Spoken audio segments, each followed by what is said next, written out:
यहाँ तक हमने कर लिया था। थोड़ा सा जल्दी से यहाँ से स्टार्ट करेंगे, हल्का सा आइडिया आपको रहे। सर किडनी थोड़ा पहले से लगा है थोड़ा सा। कोई बात नहीं, इसको क्लियर कर देंगे, डोंट वरी। आप है ना, मैंने आपको बताया कितनी बार, आप अलग से क्लास में आ जाया करें, डाउट सेशन ले लेंगे, कुछ भी रहेगा ना बिल्कुल फाउंडेशन से, जीरो से स्टार्ट कर देंगे उसको, है ना, ताकि आपको बिल्कुल क्लियर हो जाए चीजें। क्योंकि मैं यहाँ पे अभी भी समझाने की ट्राई करूंगा तो उसमें काफी टाइम लग जाएगा, और फिर 2 घंटे में ना सिलेबस हमारा काफी पीछे चल रहा है, तो और ज्यादा पीछे हो जाएगा वो। तो ये वाला टाइम ऐसा इन्होंने कर दिया अब कि अगर मैं लेना भी चाहूंगा 2 घंटे से ज्यादा तो वो क्लास ऑटोमेटिकली कट हो जाएगी, मैं कुछ कर ही नहीं सकता उसमें। तो थोड़ा सा यहाँ पे तेज भागेंगे। हाँ, बट मैं एक हल्का सा आइडिया आपको दे देता हूँ स्पेशली। सिंपली हमने बात करी थी, ये किडनी है, इसकी जो पेरिफेरी वाला एरिया होता है इसको क्या बोलते हैं, कोर्टेक्स बोलते हैं। और किडनी के लिए क्या वर्ड यूज करते हैं, रीनल वर्ड यूज करते हैं। अंदर वाला जो एरिया है उसको क्या बोलते हैं, मेडुला बोलते हैं, जिसका बीच वाला पोर्शन रहता है, मतलब अंदर वाला इनसाइड वाला जो पोर्शन रहता है उसको मेडुला बोल देते हैं। बेसिक यूनिट क्या है, नेफ्रॉन होती है। नेफ्रॉन का जो ये बोमन कैप्सूल और ये ऊपर वाला पार्ट है ये कोर्टेक्स से स्टार्ट होता है, और ये जो नीचे वाला पार्ट है ना लूप ऑफ फैनले, ये मेडुला तक अंदर तक जाता है यूं करके, ठीक है। बस इतनी सी बात है, और इसके अलावा आपको कुछ अभी ध्यान रखने की जरूरत नहीं है। जो आगे चीज चल रही है, नेफ्रॉन का स्ट्रक्चर जो है हमने देख लिया है।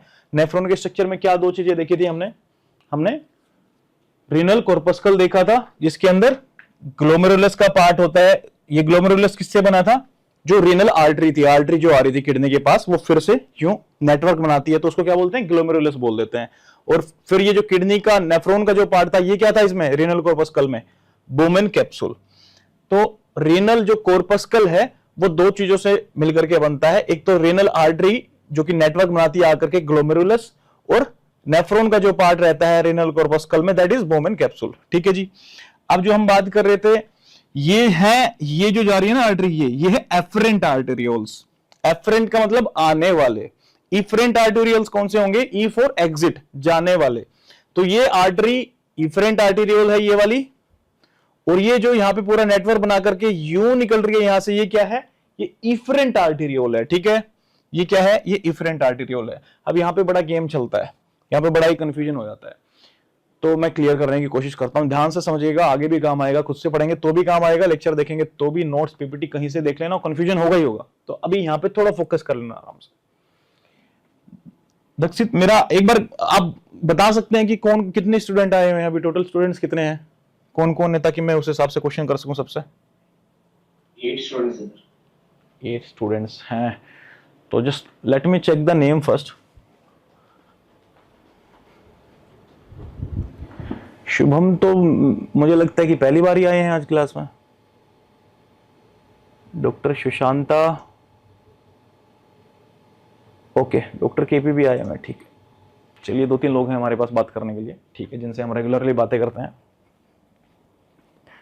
हाँ जी, अब देखिए, मैंने पूरा आधा घंटा तो पिछले लेक्चर में सिर्फ इसी चीज पे लगा दिया था कि ये वैसोकॉन्स्ट्रिक्शन डायलेशन का क्या कैसे चलता है। वैसोकॉन्स्ट्रिक्शन से हमारे दिमाग में आता है कॉन्स्ट्रिक्ट हुई और ब्लड प्रेशर बढ़ा और ब्लड भी ज्यादा चला गया वहां पे, जबकि ऐसा नहीं होता है, इसका बिल्कुल अपोजिट होता है, वो हमने देखा था, ठीक है। कंफ्यूजन कहां पे होता है, हमने वो पॉइंट भी डिस्कस किया था कि अगर मैं बोलूं इस आर्टरी के अंदर वैसोकॉन्स्ट्रिक्शन हो रहा है तो इसका मतलब क्या है, इसके आगे ब्लड फ्लो कम हो जाएगा, इसमें वैसोकॉन्स्ट्रिक्शन होने से ब्लड प्रेशर बढ़ेगा, और जो ब्लड फ्लो है, जो आगे ब्लड जा रहा है, वो क्या हो जाएगा, कम। अगर मैं बोलूं जो वैसोकॉन्स्ट्रिक्शन है उसकी वजह से इस पर्टिकुलर पार्ट में ब्लड फ्लो बढ़ रहा है, तो क्या इसको जो आर्टरी सप्लाई कर रही है ना उसमें वैसोकॉन्स्ट्रिक्शन नहीं है, वो किसी और आर्टरी में है, और उसको सिस्टमिक सर्कुलेशन उसकी वजह से ज्यादा हो रहा है, तो इसमें क्या ब्लड फ्लो ज्यादा आ रहा है, ठीक है। वही बात रिपीट की है मैंने जो पिछले लेक्चर में आधे घंटे में बताई थी, ठीक है। जो नहीं थे वो लेक्चर देख के ही आए, और क्योंकि उसको मैं कॉन्सेप्ट को बार बार यहां पे समझाऊंगा तो कोई मतलब नहीं, आज की क्लास ऐसे निकल जाएगी। फिर भी उस कॉन्सेप्ट को लेकर के एक बात बताना चाहूंगा यहाँ पे, हो सकता है तो थोड़ा सा स्मार्ट है उसको समझ में आ जाए। ये देखिए, रीनल को जो ऑक्सीजनेटेड आर्टरी, मतलब ऑब्वियसली आर्टरी है तो ऑक्सीजनेटेड ही होगी वो, तो आर्टरी क्या है, ये किडनी को सप्लाई कर रही है। सबसे पहले कोर्टेक्स पे पेरिफेरी पे जाएगी, आप ऐसे समझ लें इस चीज को। अब पेरिफेरी का मतलब ये तो है नहीं कि सिर्फ पीछे वाला पार्ट है, ये सारा का सारा ही पेरिफेरी है, 3D में पूरा पेरिफेरी होता है वो। तो रीनल आर्टरी जो गई बोमन कैप्सूल के साथ जाके मिलेगी। अब रीनल आर्टरी की जो ब्रांच निकली है यहाँ पे, उससे ग्लोमेरुलस बन रहे कि नहीं। ग्लोमेरुलस का मतलब क्या है, जो भी आर्टरी थी उसने एक मैश नेटवर्क बना लिया, उसी को हम ग्लोमेरुलस बोल रहे हैं। अब जो ये सबसे पहले एंटर करती है इस बोमेन कैप्सूल में, ये नेटवर्क बनाने के लिए, उस आर्टेरियोल को क्या बोलते हैं, एफरेंट। एफरेंट, AFFERENT, ठीक है। एफरेंट, ए मतलब आने वाली, क्या ये आने वाली है। अब नेटवर्क बना के ये क्या करती है, ये बोमेन कैप्सूल से बाहर निकल के यूं चली जाती है, ये पूरा पीसीटी डीसीटी इन सब पे जाएगी, ठीक है। तो ये जो एग्जिट कर रही है ग्लोमेरुलस से, ये कौन सी आर्टेरियोल है, इसको क्या नाम देंगे, इफरेंट आर्टेरियोल। इफरेंट मतलब जो एग्जिट कर रही है, ई फॉर एग्जिट, जिसने एंट्री की वो ए है आने वाली, और गई जो वो क्या है, उसने एग्जिट किया है वो जाने वाली। तो आने वाली को क्या बोला, एफरेंट आर्टेरियोल, और जाने वाली को क्या बोला, इफरेंट आर्टेरियोल। अब कॉन्सेप्ट अब देखो, पहले तो ये बताना जरूरी था ये क्या है। अगर मैं बोलता हूं एफरेंट आर्टेरियोल का कॉन्स्ट्रिक्शन मैंने कर दिया है, तो जीएफआर बढ़ेगा कि घटेगा, जल्दी से आंसर कर दो कोई। घटेगा जीएफआर, एक्सक्यूज मी, घटेगा जीएफआर अगर कॉन्स्ट्रिक्शन हो रहा है तो। Yes, perfect. तो इसमें क्या है, अगर वैसो कॉन्स्ट्रिक्शन होगा तो इसका जो ग्लोमेरुलर फिल्ट्रेशन रेट है वो क्या होगा, वो कम हो जाएगा। क्यों, कॉन्स्ट्रिक्शन की वजह से जो ब्लड फ्लो है वो इसमें कम हो गया है, ठीक है। अब ये बताएं, अगर इफरेंट आर्टेरियोल है, यहां पे मैं वैसो कॉन्स्ट्रिक्शन करता हूं तो जीएफआर बढ़ेगा कि घटेगा,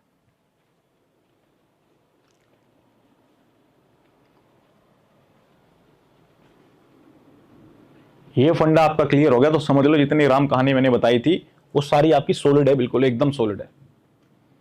और ये नहीं भी हो पा रहा है, नहीं भी आंसर कर पा रहे तो भी कोई दिक्कत नहीं है, थोड़ा सा अलग है उस कॉन्सेप्ट से, थोड़ा सा अलग है, पर थोड़ी सी कॉमन सेंस लगाओगे तो हो जाएगा। क्योंकि मैंने बहुत बार बताया था, यहाँ पे यूं वैसो कॉन्स्ट्रिक्शन हो जाती है तो इसमें ये जो अंदर इसके ब्लड होता है, यहां से वैसो कॉन्स्ट्रिक्ट हुआ है तो ये बैक फ्लो लगता है, उसका क्या लगता है, बैक फ्लो लगता है, प्रेशर बनता है, हाइड्रोस्टेटिक प्रेशर बनता है उससे। इसमें क्या बोलना चाह रहा हूं मैं, simply vaso constriction efferent arteriole में हुआ तो ब्लड फ्लो कम हुआ तो ऑब्वियसली फिल्ट्रेट भी कम बनेगा।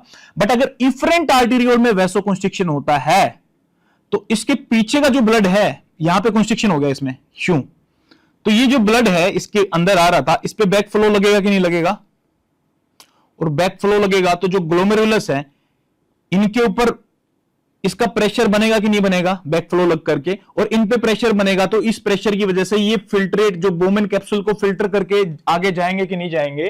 तो इफरेंट आर्टेरियोल के वैसो कॉन्स्ट्रिक्शन की वजह से क्या जीएफआर बढ़ेगा कि घटेगा, इफरेंट की बात कर रहा हूं मैं, इफरेंट आर्टेरियोल से बढ़ेगा ना।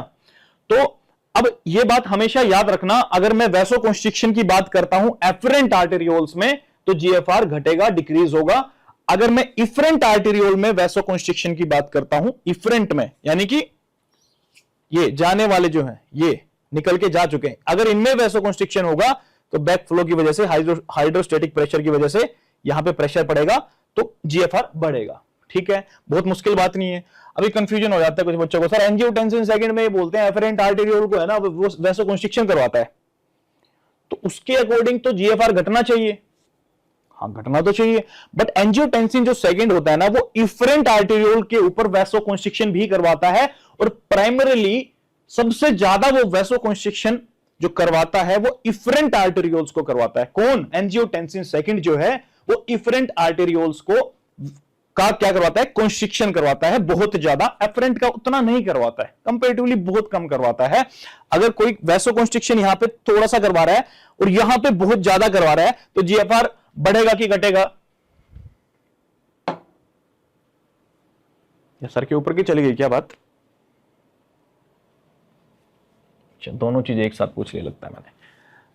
अगर मैंने यहां पे वैसो कॉन्स्ट्रिक्शन पे लगा लीजिए 10 का प्रेशर, 10 पीएसआई का प्रेशर, आप भी सोचोगे सर पीएसआई कहां से ले आइए, बट आप सिंपल समझो 10 एक अमाउंट पे मैंने यहां पे प्रेशर लगाया है, ठीक है, मतलब जीएफआर इसकी वजह से घटना चाहिए।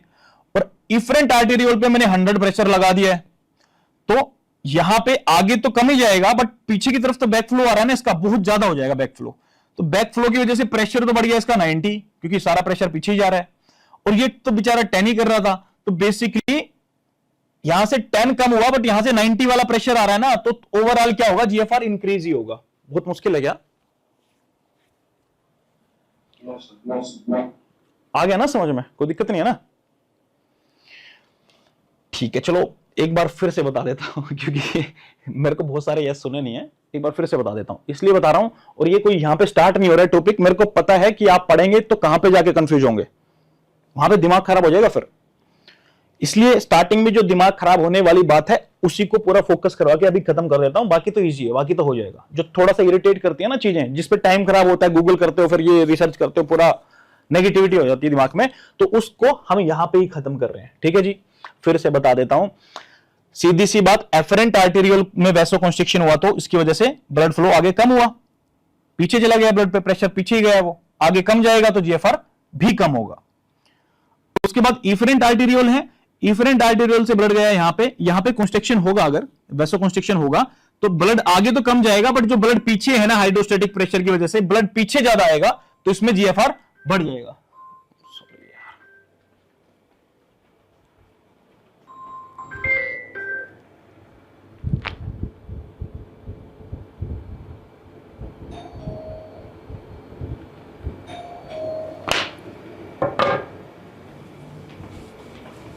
एक सेकंड रुकिएगा बस, कौन है?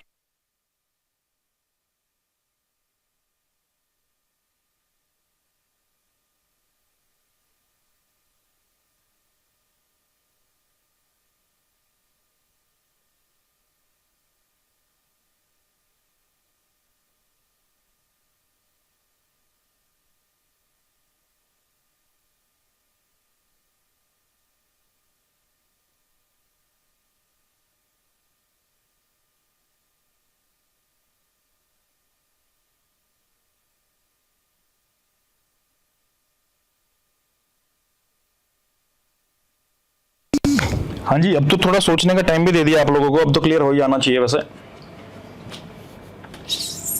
नहीं तो पता लगे 2 घंटे इसमें निकल गए फिर से वैसोकंस्ट्रिक्शन में, है ना? तो एफरेंट आर्टेरियल में वैसोकंस्ट्रिक्शन हुआ तो ब्लड आगे कम गया तो जीएफआर कम हुआ, लेकिन इफरेंट आर्टेरियल में अगर यहां पे कंस्ट्रिक्शन होता है, आगे तो ब्लड कम ही जा रहा है, बट ये कंस्ट्रिक्शन जो हुआ है इससे बैक फ्लो लगेगा और बैक फ्लो की वजह से जीएफआर बढ़ जाएगा। अगर इसमें वैसोकंस्ट्रिक्शन कम है और इसमें बहुत ज्यादा है तो ओवरऑल क्या होगा, जीएफआर बढ़ेगा कि घटेगा? बढ़ना ही चाहिए। क्या? बढ़ना ही चाहिए। अभी भी किसी को समझ में नहीं आई है तो योगा मेडिटेशन करके आया करो थोड़ा क्लास में, ऐसे बात नहीं बनेगी भाई। चलिए, अभी यूनिट 3 का कंप्लीट करना है अपने को, जितना भी अपना सिलेबस बचा हुआ है, तो थोड़ा सा स्पीड को पकड़ना पड़ेगा। और किसी को डाउट रहता है तो आप क्या कर सकते हैं, लेक्चर के बाद भी पूछ सकते हैं अगर टाइम बचा तो, नहीं तो डाउट सेशन में आप पूछ सकते हैं, मुझे टेक्स्ट भी कर सकते हैं, ऐसा कोई प्रॉब्लम नहीं है। ओके, तो चलिए बाकी की बची हुई यूनिट 3 को कंप्लीट करते हैं। और आज का सबसे पहला टॉपिक रहेगा functions of the kidney. Functions of the kidney में क्या बताना चाह रहे हैं, सिक्रीशन करती है किडनी, किस चीज का सिक्रीशन? जो बॉडी को ब्लड के अंदर जो भी सब्सटेंस नहीं चाहिए उसको सिक्रीट कर देना। कई बार कंडीशन ऐसी होती है कि बाइकार्बोनेट को बचा करके रीअब्जॉर्ब करना होता है, ब्लड में लेके आना होता है। कई बार कंडीशन ऐसी हो जाती है कि उसकी जरूरत नहीं होती।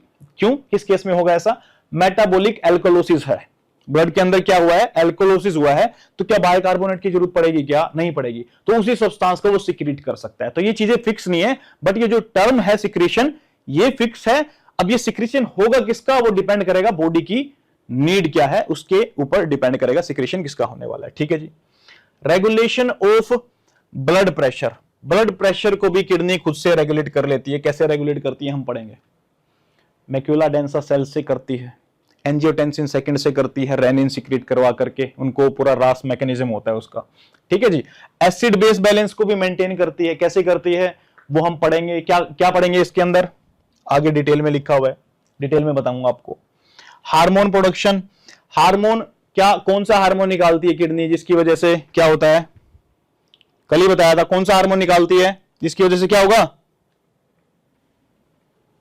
सामने लिखा हुआ है, अभी भी नहीं बता पा रहे हो। पिछले कल का लेक्चर चल रहा है, ये मत समझना कि आप आज नया लेक्चर चल रहा है। चलिए कोई बात नहीं, रिस्पॉन्स नहीं आ रहा आपकी तरफ से। तो फॉर्मेशन ऑफ यूरिन कैसे होता है, सबसे पहले क्या होगा, फिल्ट्रेशन। कहां पे होता है ये, ये बोमेन कैप्सूल वाली जगह पे हो रहा है स्टार्ट। इनिशिएशन कहां से हो रहा है? बोमेन कैप्सूल वाली जगह से हो रहा है, ठीक है। उसके बाद क्या होता है? रीअब्जॉर्प्शन। देखो एक बात को हमेशा याद रखना, वो बात क्या है? अगर मैं रीअब्जॉर्प्शन या सिक्रीशन बोलता हूं और उसके आगे कुछ मेंशन नहीं करता हूं कि ये रीअब्जॉर्प्शन किस पार्ट में हो रहा है या ये सिक्रीशन किस पार्ट में हो रहा है, तो हमेशा हमेशा 100% ये समझ लेना कि वो ब्लड के रिस्पेक्ट में ही बात कर रहे हैं। अगर मैं सिंपली बोल रहा हूं सिक्रीशन, तो इसका मतलब ब्लड के रिस्पेक्ट में बात हो रही है। ब्लड से निकल करके कहां जा रहा है? ट्यूब्यूल्स में जा रहा है। कौन से ट्यूब्यूल्स में? वो जो कल बताए थे, proximal, distal, convoluted tubules, loop of Henle, in tubules के अंदर, ठीक है।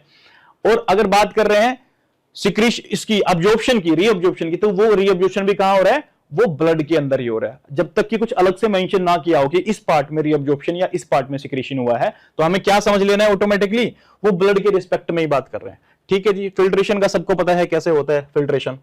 चलिए इसमें देख लेते हैं, कुछ एक्स्ट्रा ऐसा हम छोड़ ना दें।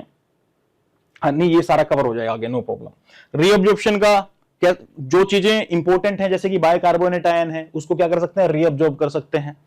और सिक्रीशन में जैसे हाइड्रोजन आयन होता है, अगर उसको भी रीअब्जॉर्ब करेंगे तो क्या होगा? एसिडिक एनवायरनमेंट हो जाएगा, पूरा पीएच खराब हो जाएगी, तो इसको क्या करेंगे? इसको हम सिक्रीट करवा देंगे, ठीक है जी।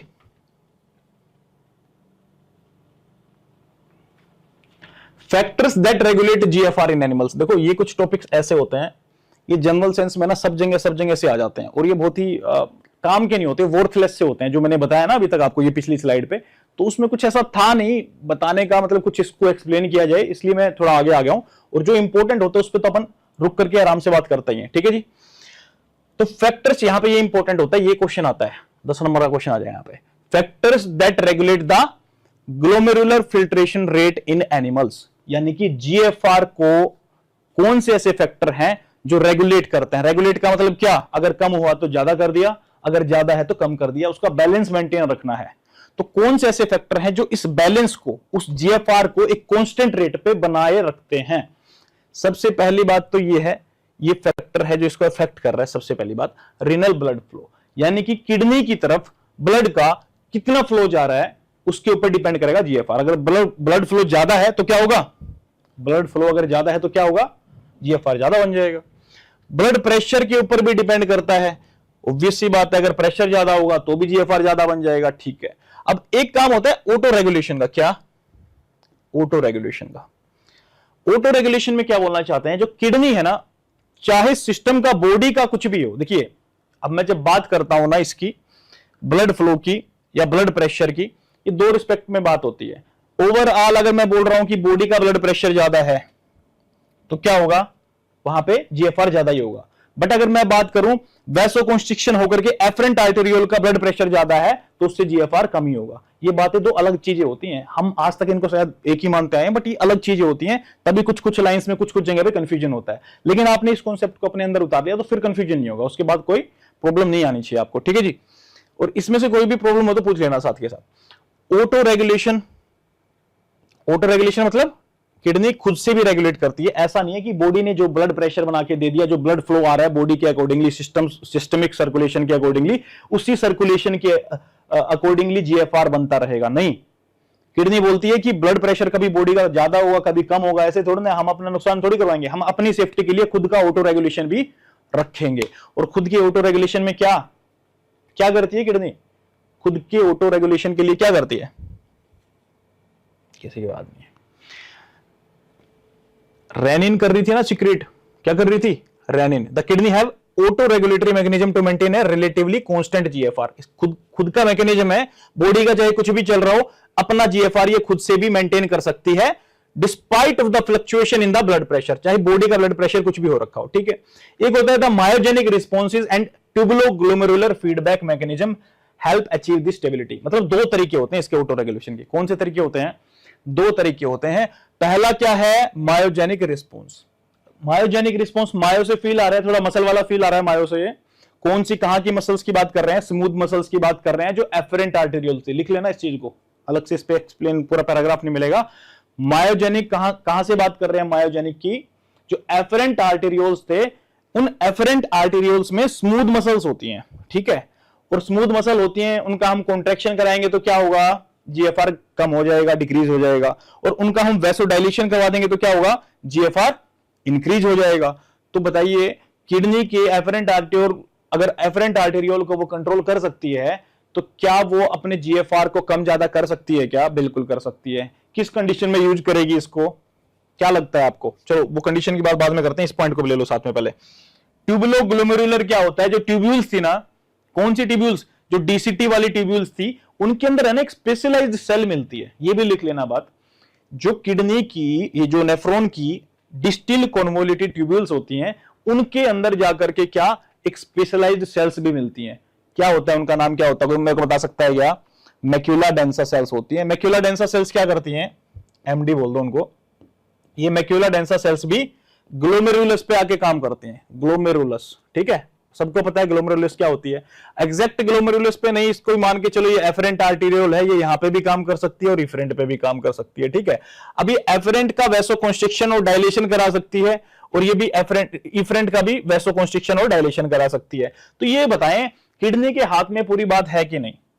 किडनी के हाथ में जीएफआर मेंटेन करना है कि नहीं? फॉर एग्जांपल यहां पे ये आपका बोमेन कैप्सूल है और यहां पे आपका ग्लोमेरुलस बना देते हैं थोड़ा रेड कलर से। ये आपका एफरेंट आर्टेरियोल्स आई, यहां पे ये नेटवर्क बना और यहां पे आपकी इफरेंट आर्टेरियोल्स यहां से बाहर चली गई। अब जो बॉडी का प्रेशर था वो क्या था? वो बहुत ज्यादा था, ठीक है, बहुत ज्यादा था। अब इस प्रेशर को देखा जाए, इस बॉडी के प्रेशर को देखा जाए, इसके ब्लड फ्लो को देखा जाए, तो जीएफआर बहुत ही ज्यादा बन जाना चाहिए। क्या बन जाना चाहिए? इंक्रीज हो जाना चाहिए। जीएफआर काफी ज्यादा इंक्रीज हो जाना चाहिए। बट किडनी बोलती है कि कोई बात नहीं है, बॉडी तुम मेरा साथ नहीं दे रहे हो, तो मेरे पास क्या है? मेरे पास खुद भी रेगुलेट करने की पावर है। और वो कहां से मिलती है मुझे? वो मुझे मिलती है क्योंकि मेरा कंट्रोल है मायोजेनिक सेल्स पे। मायोजेनिक सेल कहां होती है? एफरेंट आर्टेरियोल के स्मूथ मसल्स में, यहां पे। तो उन पे किडनी का कंट्रोल है, तो क्या होगा? उससे कॉन्ट्रैक्शन डायलेशन करवा करके, अगर ये ज्यादा भी है, यहां पे बहुत ज्यादा ब्लड प्रेशर है, ब्लड फ्लो ज्यादा है, तो यहां पे क्या करवाएगी किडनी? कॉन्स्ट्रिक्शन करवा देगी मायोजेनिक सेल से। अब यहां पे कॉन्स्ट्रिक्शन होगा तो despite the pressure of the systemic circulation was very high, despite that kidney क्या कर रही है? किडनी इसको वैसोकंस्ट्रिक्ट करवा करके अल्टीमेटली प्रेशर, इसका जो ब्लड फ्लो है, कम कर दे रही है, ठीक है। कंट्रोल किया कि नहीं किया? समझ में आया ये ऑटो रेगुलेशन का फायदा क्या है? ये ऑटो रेगुलेशन का थोड़ा कॉन्ट्राडिक्टरी पॉइंट बताना पड़ता है, तभी समझ में आता है। अब दूसरा क्या? मैक्यूला डेंसा सेल भी ऐसे ही काम करती हैं। फॉर एग्जांपल बॉडी के अंदर ब्लड वॉल्यूम बहुत कम है, ब्लड प्रेशर बहुत कम है, बहुत ही कम है, मतलब समझ रहे हो बात? बहुत ही आराम से ब्लड आ रहा है, जीएफआर जितना होना चाहिए था उससे भी कम बन रहा है। तो उसमें भी किडनी क्या बोलेगी? कोई बात नहीं, आप साथ नहीं दे रहे हो, तो हमारे पास पावर है। कौन सी पावर है? मायोजेनिक सेल्स वाली और ट्यूबुलो ग्लोमेरुलर वाली। ट्यूब्यूल से वो एमडी सेल्स वो कहां भेजेंगे सिग्नल? ग्लोमेरुलस पे भेजेंगी। और ये जो मायोजेनिक सेल्स हैं, इन मायोजेनिक सेल्स में भी एफरेंट वाली भी और इफरेंट वाली भी। यहां पे अगर ब्लड प्रेशर बॉडी का काफी कम है, तो उस सिचुएशन में क्या करती है? किडनी इस सिचुएशन में इनको एफरेंट आर्टेरियल को का डायलेशन करवा देती है, और इफरेंट आर्टेरियल का क्या करवाएगी? अगर जीएफआर बढ़ाना है, इंक्रीज करना है, तो जीएफआर बढ़ाना है तो इफरेंट आर्टेरियल में किडनी क्या करेगी? अगर इंक्रीज करना है तो, क्योंकि बॉडी की प्रेशर के हिसाब से तो कम चल रहा है काफी, इसमें वैसोकंस्ट्रिक्शन हो जाएगा। क्या हो जाएगा? वैसोकंस्ट्रिक्शन। और इफरेंट आर्टेरियल में वैसोकंस्ट्रिक्शन होगा तो बैक फ्लो यहां पे लगेगा, उसकी वजह से यहां पे हाइड्रोस्टेटिक प्रेशर बढ़ेगा, और ये क्या हुआ? फिल्टर ज्यादा होने लगेगा प्रेशर की वजह से, तो जीएफआर बढ़ जाएगा। और जबकि एफरेंट आर्टेरियोल से अगर हमें प्रेशर ज्यादा चाहिए, जीएफआर ज्यादा करवाना है, तो इसका वैसोकंस्ट्रिक्शन करें कि डायलेशन करें? इसका डायलेशन हो जाएगा, है ना। तो जो ब्लड प्रेशर है बॉडी के अंदर, अगर वो कम है तो इसमें एफरेंट आर्टेरियोल का वैसो डायलेशन कराना पड़ेगा और इफरेंट आर्टेरियोल का वैसो कॉन्स्ट्रिक्शन करवाना पड़ेगा। अगर ब्लड प्रेशर बहुत ज्यादा है बॉडी का, तो जो एफरेंट आर्टेरियोल है वहां से कॉन्स्ट्रिक्शन करवा के कम करवा देंगे, और यहां पे क्या? थोड़ा डायलेशन करवा देंगे, आगे जाता रहे, पीछे वाला प्रेशर ना लगे, उसकी जरूरत नहीं पड़ती है, यूजुअली इसी में काम चल जाता है, ठीक है। तो मैंने आप लोगों को बताया था जो एंजियोटेंसिनोजन सेकंड है, ये जो रास मैकेनिज्म की बात करी थी, रेनिन एंजियोटेंसिनोजन एल्डोस्टेरोन सिस्टम की हमने बात करी थी, वो क्या करता है? वो कब काम करता है? जब बॉडी का ब्लड प्रेशर काफी कम हो, ब्लड वॉल्यूम कम हो, ब्लड फ्लो कम जा रहा है सब जगह पे, तो क्या कौन सा मैकेनिज्म एक्टिवेट हो जाता है? रास मैकेनिज्म एक्टिवेट हो जाता है, ठीक है जी। मतलब कि आपको क्या लगता है, अगर रास मैकेनिज्म स्टार्ट हो चुका है तो क्या करेगा? वो ब्लड प्रेशर बढ़वाएगा। उसके तरीके भी देखे थे हमने, ब्लड प्रेशर बढ़ाने के क्या तरीके होते थे। चलो उसके बारे में अभी बाद में बात करेंगे, क्योंकि यहाँ पे पूरा 1 घंटा लग जाएगा, उस पर बीच में नहीं घुसते हैं उसके, थोड़ा जब उसकी बात करेंगे तब जाएंगे उसके अंदर। ऑटो रेगुलेशन समझ में आया? ये मायोजेनिक रिस्पॉन्स और ट्यूबुलोग्लोमेरुलर फीडबैक क्या होता है, ठीक है। ये एमडी सेल्स लिख लेना यहाँ पे, मैक्यूला डेंसा सेल्स, MACULADENSA, ठीक है, ठीक है। हार्मोन्स की बात कर लेते हैं, कुछ हार्मोन्स की। एंजियोटेंसिन सेकंड, ये हार्मोन हेल्प कर रहा है कि नहीं कर रहा है यहाँ पे?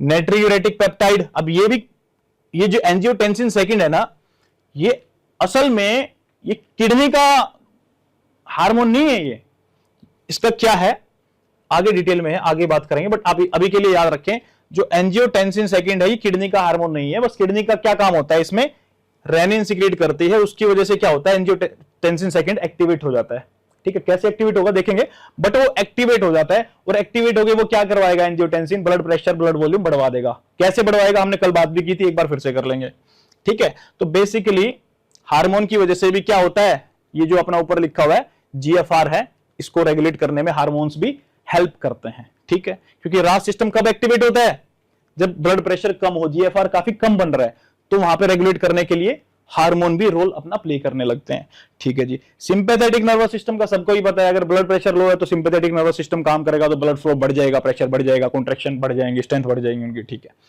रीनल ऑटोकॉइड्स में ये बोलना चाह रहा है, ये कुछ लोकल सब्सटेंसेस होते हैं, जैसे कि प्रोस्टाग्लैंडिन हुआ, दैट कैन अफेक्ट GFR यानी कि glomerular filtration rate by influencing the dilation और constriction of the afferent and efferent arterioles, ठीक है। इसमें भी अगर मैं बात करूं, प्रोस्टाग्लैंडिन E2 होता है, अगर किसी को याद करना है, प्रोस्टाग्लैंडिन E2 होता है, इसको लिख लेना अलग से, प्रोस्टाग्लैंडिन E2, ये E सीरीज का है, उसमें भी टाइप 2 है प्रोस्टाग्लैंडिन, काफी टाइप होते हैं ना इसके, तो ये कहां पे एफरेंट और इफरेंट आर्टेरियोल्स पे काम करते हैं, कहां पे, किस कैटेगरी में, कहां पे पढ़ रहे हैं इसको, रीनल ऑटोकॉइड्स में।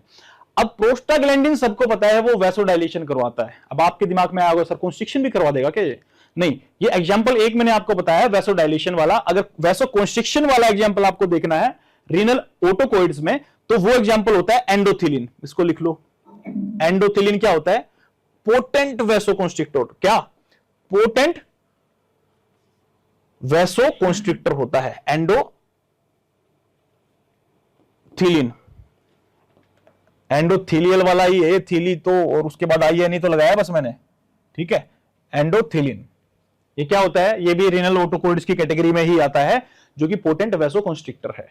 तो रीनल ऑटोकॉइड्स में क्या बोला, एफरेंट और इफरेंट आर्टेरियोल्स का ये क्या वैसोडाइलेशन या वैसोकॉन्स्ट्रिक्शन वो करवा देंगे। सिंपैथेटिक में आपको पता ही है क्या करता है सिंपैथेटिक सिस्टम, हार्मोन में एंजियोटेंसिन सेकंड का हमने ले लिया। ऑटो रेगुलेशन में हमने पूरा बताया, किडनी 2 तरीकों से, कैसे, मायोजेनिक वाला, मायोजेनिक रिस्पॉन्स, और ट्यूबुलोग्लोमेरुलर रिस्पॉन्स, क्योंकि ट्यूबल से मैक्यूला डेंसा सेल्स सिग्नल कहां भेजती हैं, ग्लोमेरुलस के ऊपर भेजती हैं, ठीक है। एक ग्लोमेरुलस के बीच में भी एक सेल्स मिलती हैं, अगर किसी को पता हो तो, मेसेनगियल सेल्स बोलते हैं उनको, ठीक है। ऐसा बोला जाता है कि मेसेनगियल सेल्स वैसे इम्यून सिस्टम में भी हेल्प करती हैं, इन्फ्लेमेशन में भी हेल्प करती हैं, साइटोकाइन से रिलीज करती हैं मेसेनगियल सेल्स जो होती हैं, और प्लस में जो मैक्यूला डेंस वाला सिग्नल आ रहा था ना ट्यूब्यूल से, ट्यूबुलोग्लोमेरुलर फीडबैक, ट्यूबुलोग्लोमेरुलर फीडबैक यानी कि ट्यूब्यूल से DCT, डिस्टल कन्वोल्यूटेड ट्यूब्यूल से ग्लोमेरुलस पे जो ट्रांसमिशन आ रहा था उसकी इंफॉर्मेशन पहुंचाने में भी ये हेल्प कर देती है मेसेनगियल सेल्स। ये इनका काम होता है, इम्यून सिस्टम में भी हेल्प करती हैं, इन्फ्लेमेशन में भी काम कर देती हैं ये जो मेसेनगियल सेल्स हैं। ये इनके बारे में एक चीज और बताऊंगा, अब मैंने बताया भी था इम्यून सिस्टम में हेल्प करती हैं, जैसे कि साइटोकोन एक सेल से दूसरी सेल में इंफॉर्मेशन भेजना, इंटरल्यूकिन्स जैसे होते हैं, वैसे ही इनका भी क्या काम होता है, ये साइटोकाइन से रिलीज करती हैं, ठीक है। वैसे ही इंफॉर्मेशन वो MD सेल्स की भी दे रही है ला करके, कोई बड़ी बात नहीं है। अब इसका क्या बताऊं आपको मैं, आप ऐसे याद कर लो इसको, MES, इसको यहां पे लिखना चाहिए मेरे को, सॉरी, मेसेनगियल सेल्स में क्या है, MES, एक तो ये याद रख लो, और एंगियल यहां पे लिख देता हूं, ठीक है, एंगियल सेल्स। MES का मतलब क्या होता है, ग्रीक वर्ड में अगर आप जाके सर्च करोगे, MES का मतलब होता है बिटवीन, ठीक है, या विद इन बोल दो, बिटवीन होता है, वैसे दोनों मतलब होते हैं, इस कॉन्टेक्स्ट में इसका जो मीनिंग है वो बिटवीन आ रहा है। एंजियल का मतलब, एनजीओ क्या होता है, एनजीओ वर्ड किससे रिलेटेड होता है, जो अपनी आर्टरीज वगैरह जा रही है, ब्लड वेसल्स, इनसे रिलेटेड वर्ड होता है अपना एंजियो, ठीक है। तो बिटवीन द आर्टरीज, इसका मतलब क्या हुआ, बिटवीन द आर्टरीज। तो इसकी लोकेशन कहां पे होगी, कहां पे होगी इसकी लोकेशन, इसकी लोकेशन होती है ग्लोमेरुलस के बीच में, ठीक बीच में बैठा होता है, जो ग्लोमेरुलस बना था ना अपना एफरेंट आर्टेरियोल से, वहां पे ये सेल्स बैठी रहती हैं, ठीक है जी। ये लिख लेना, ये अलग से एक्स्ट्रा इंफॉर्मेशन थी थोड़ी। एक आपका होता है ना यहाँ पे हार्मोन्स में, मैंने एंजियोटेंसिन सेकेंड ही बताया, कुछ लोगों को लग रहा होगा सर ये नाइट्री यूरेटिक पेप्टाइड छोड़ दिया आपने, ये भी सुन लो। नाइट्री यूरेटिक का मतलब क्या होता है, नाइट्री जो वर्ड है वो नाइट्रियम से बना है, ये भी ग्रीक वर्ड होता है, और ये सोडियम को ही बोलते हैं। बेसिक सी बात ये है, नाइट्री वर्ड किसके लिए यूज करते हैं, सोडियम के लिए यूज करते हैं, ठीक है। और यूरेटिक का मतलब कोई मुझे बताएगा क्या क्या होता है,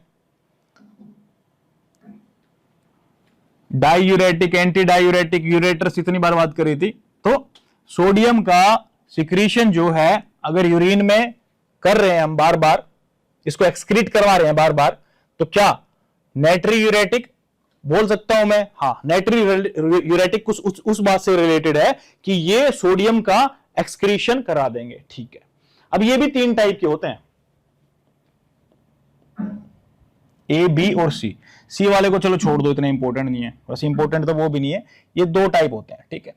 ये वाला जो है, ए वाला जो है, आपने सुना होगा ANP, atrial natriuretic peptide, रटा ही होगा शायद, पता नहीं ध्यान से समझा कि नहीं समझा किसी ने, बट आज समझ लो, अगर पहले रटा था तो जिंदगी भर के लिए आज ये याद रहना चाहिए। एट्रियल का मतलब क्या होता है, कोई मुझे बताएगा? देखो फिर मैं नॉन वेटनरियन से पूछूंगा तो आप लोगों को शर्म आएगी और वो आंसर भी करेंगे, बता रहा हूं मैं। एट्रियल का मतलब किससे रिलेटेड लग रहा है ये?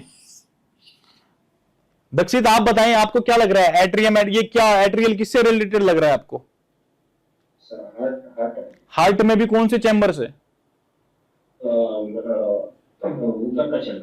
ऊपर के चैम्बर से। एट्रियम बोला था ना उसको, तो वो वहीं से वर्ड उठा लिया एट्रियल हमने।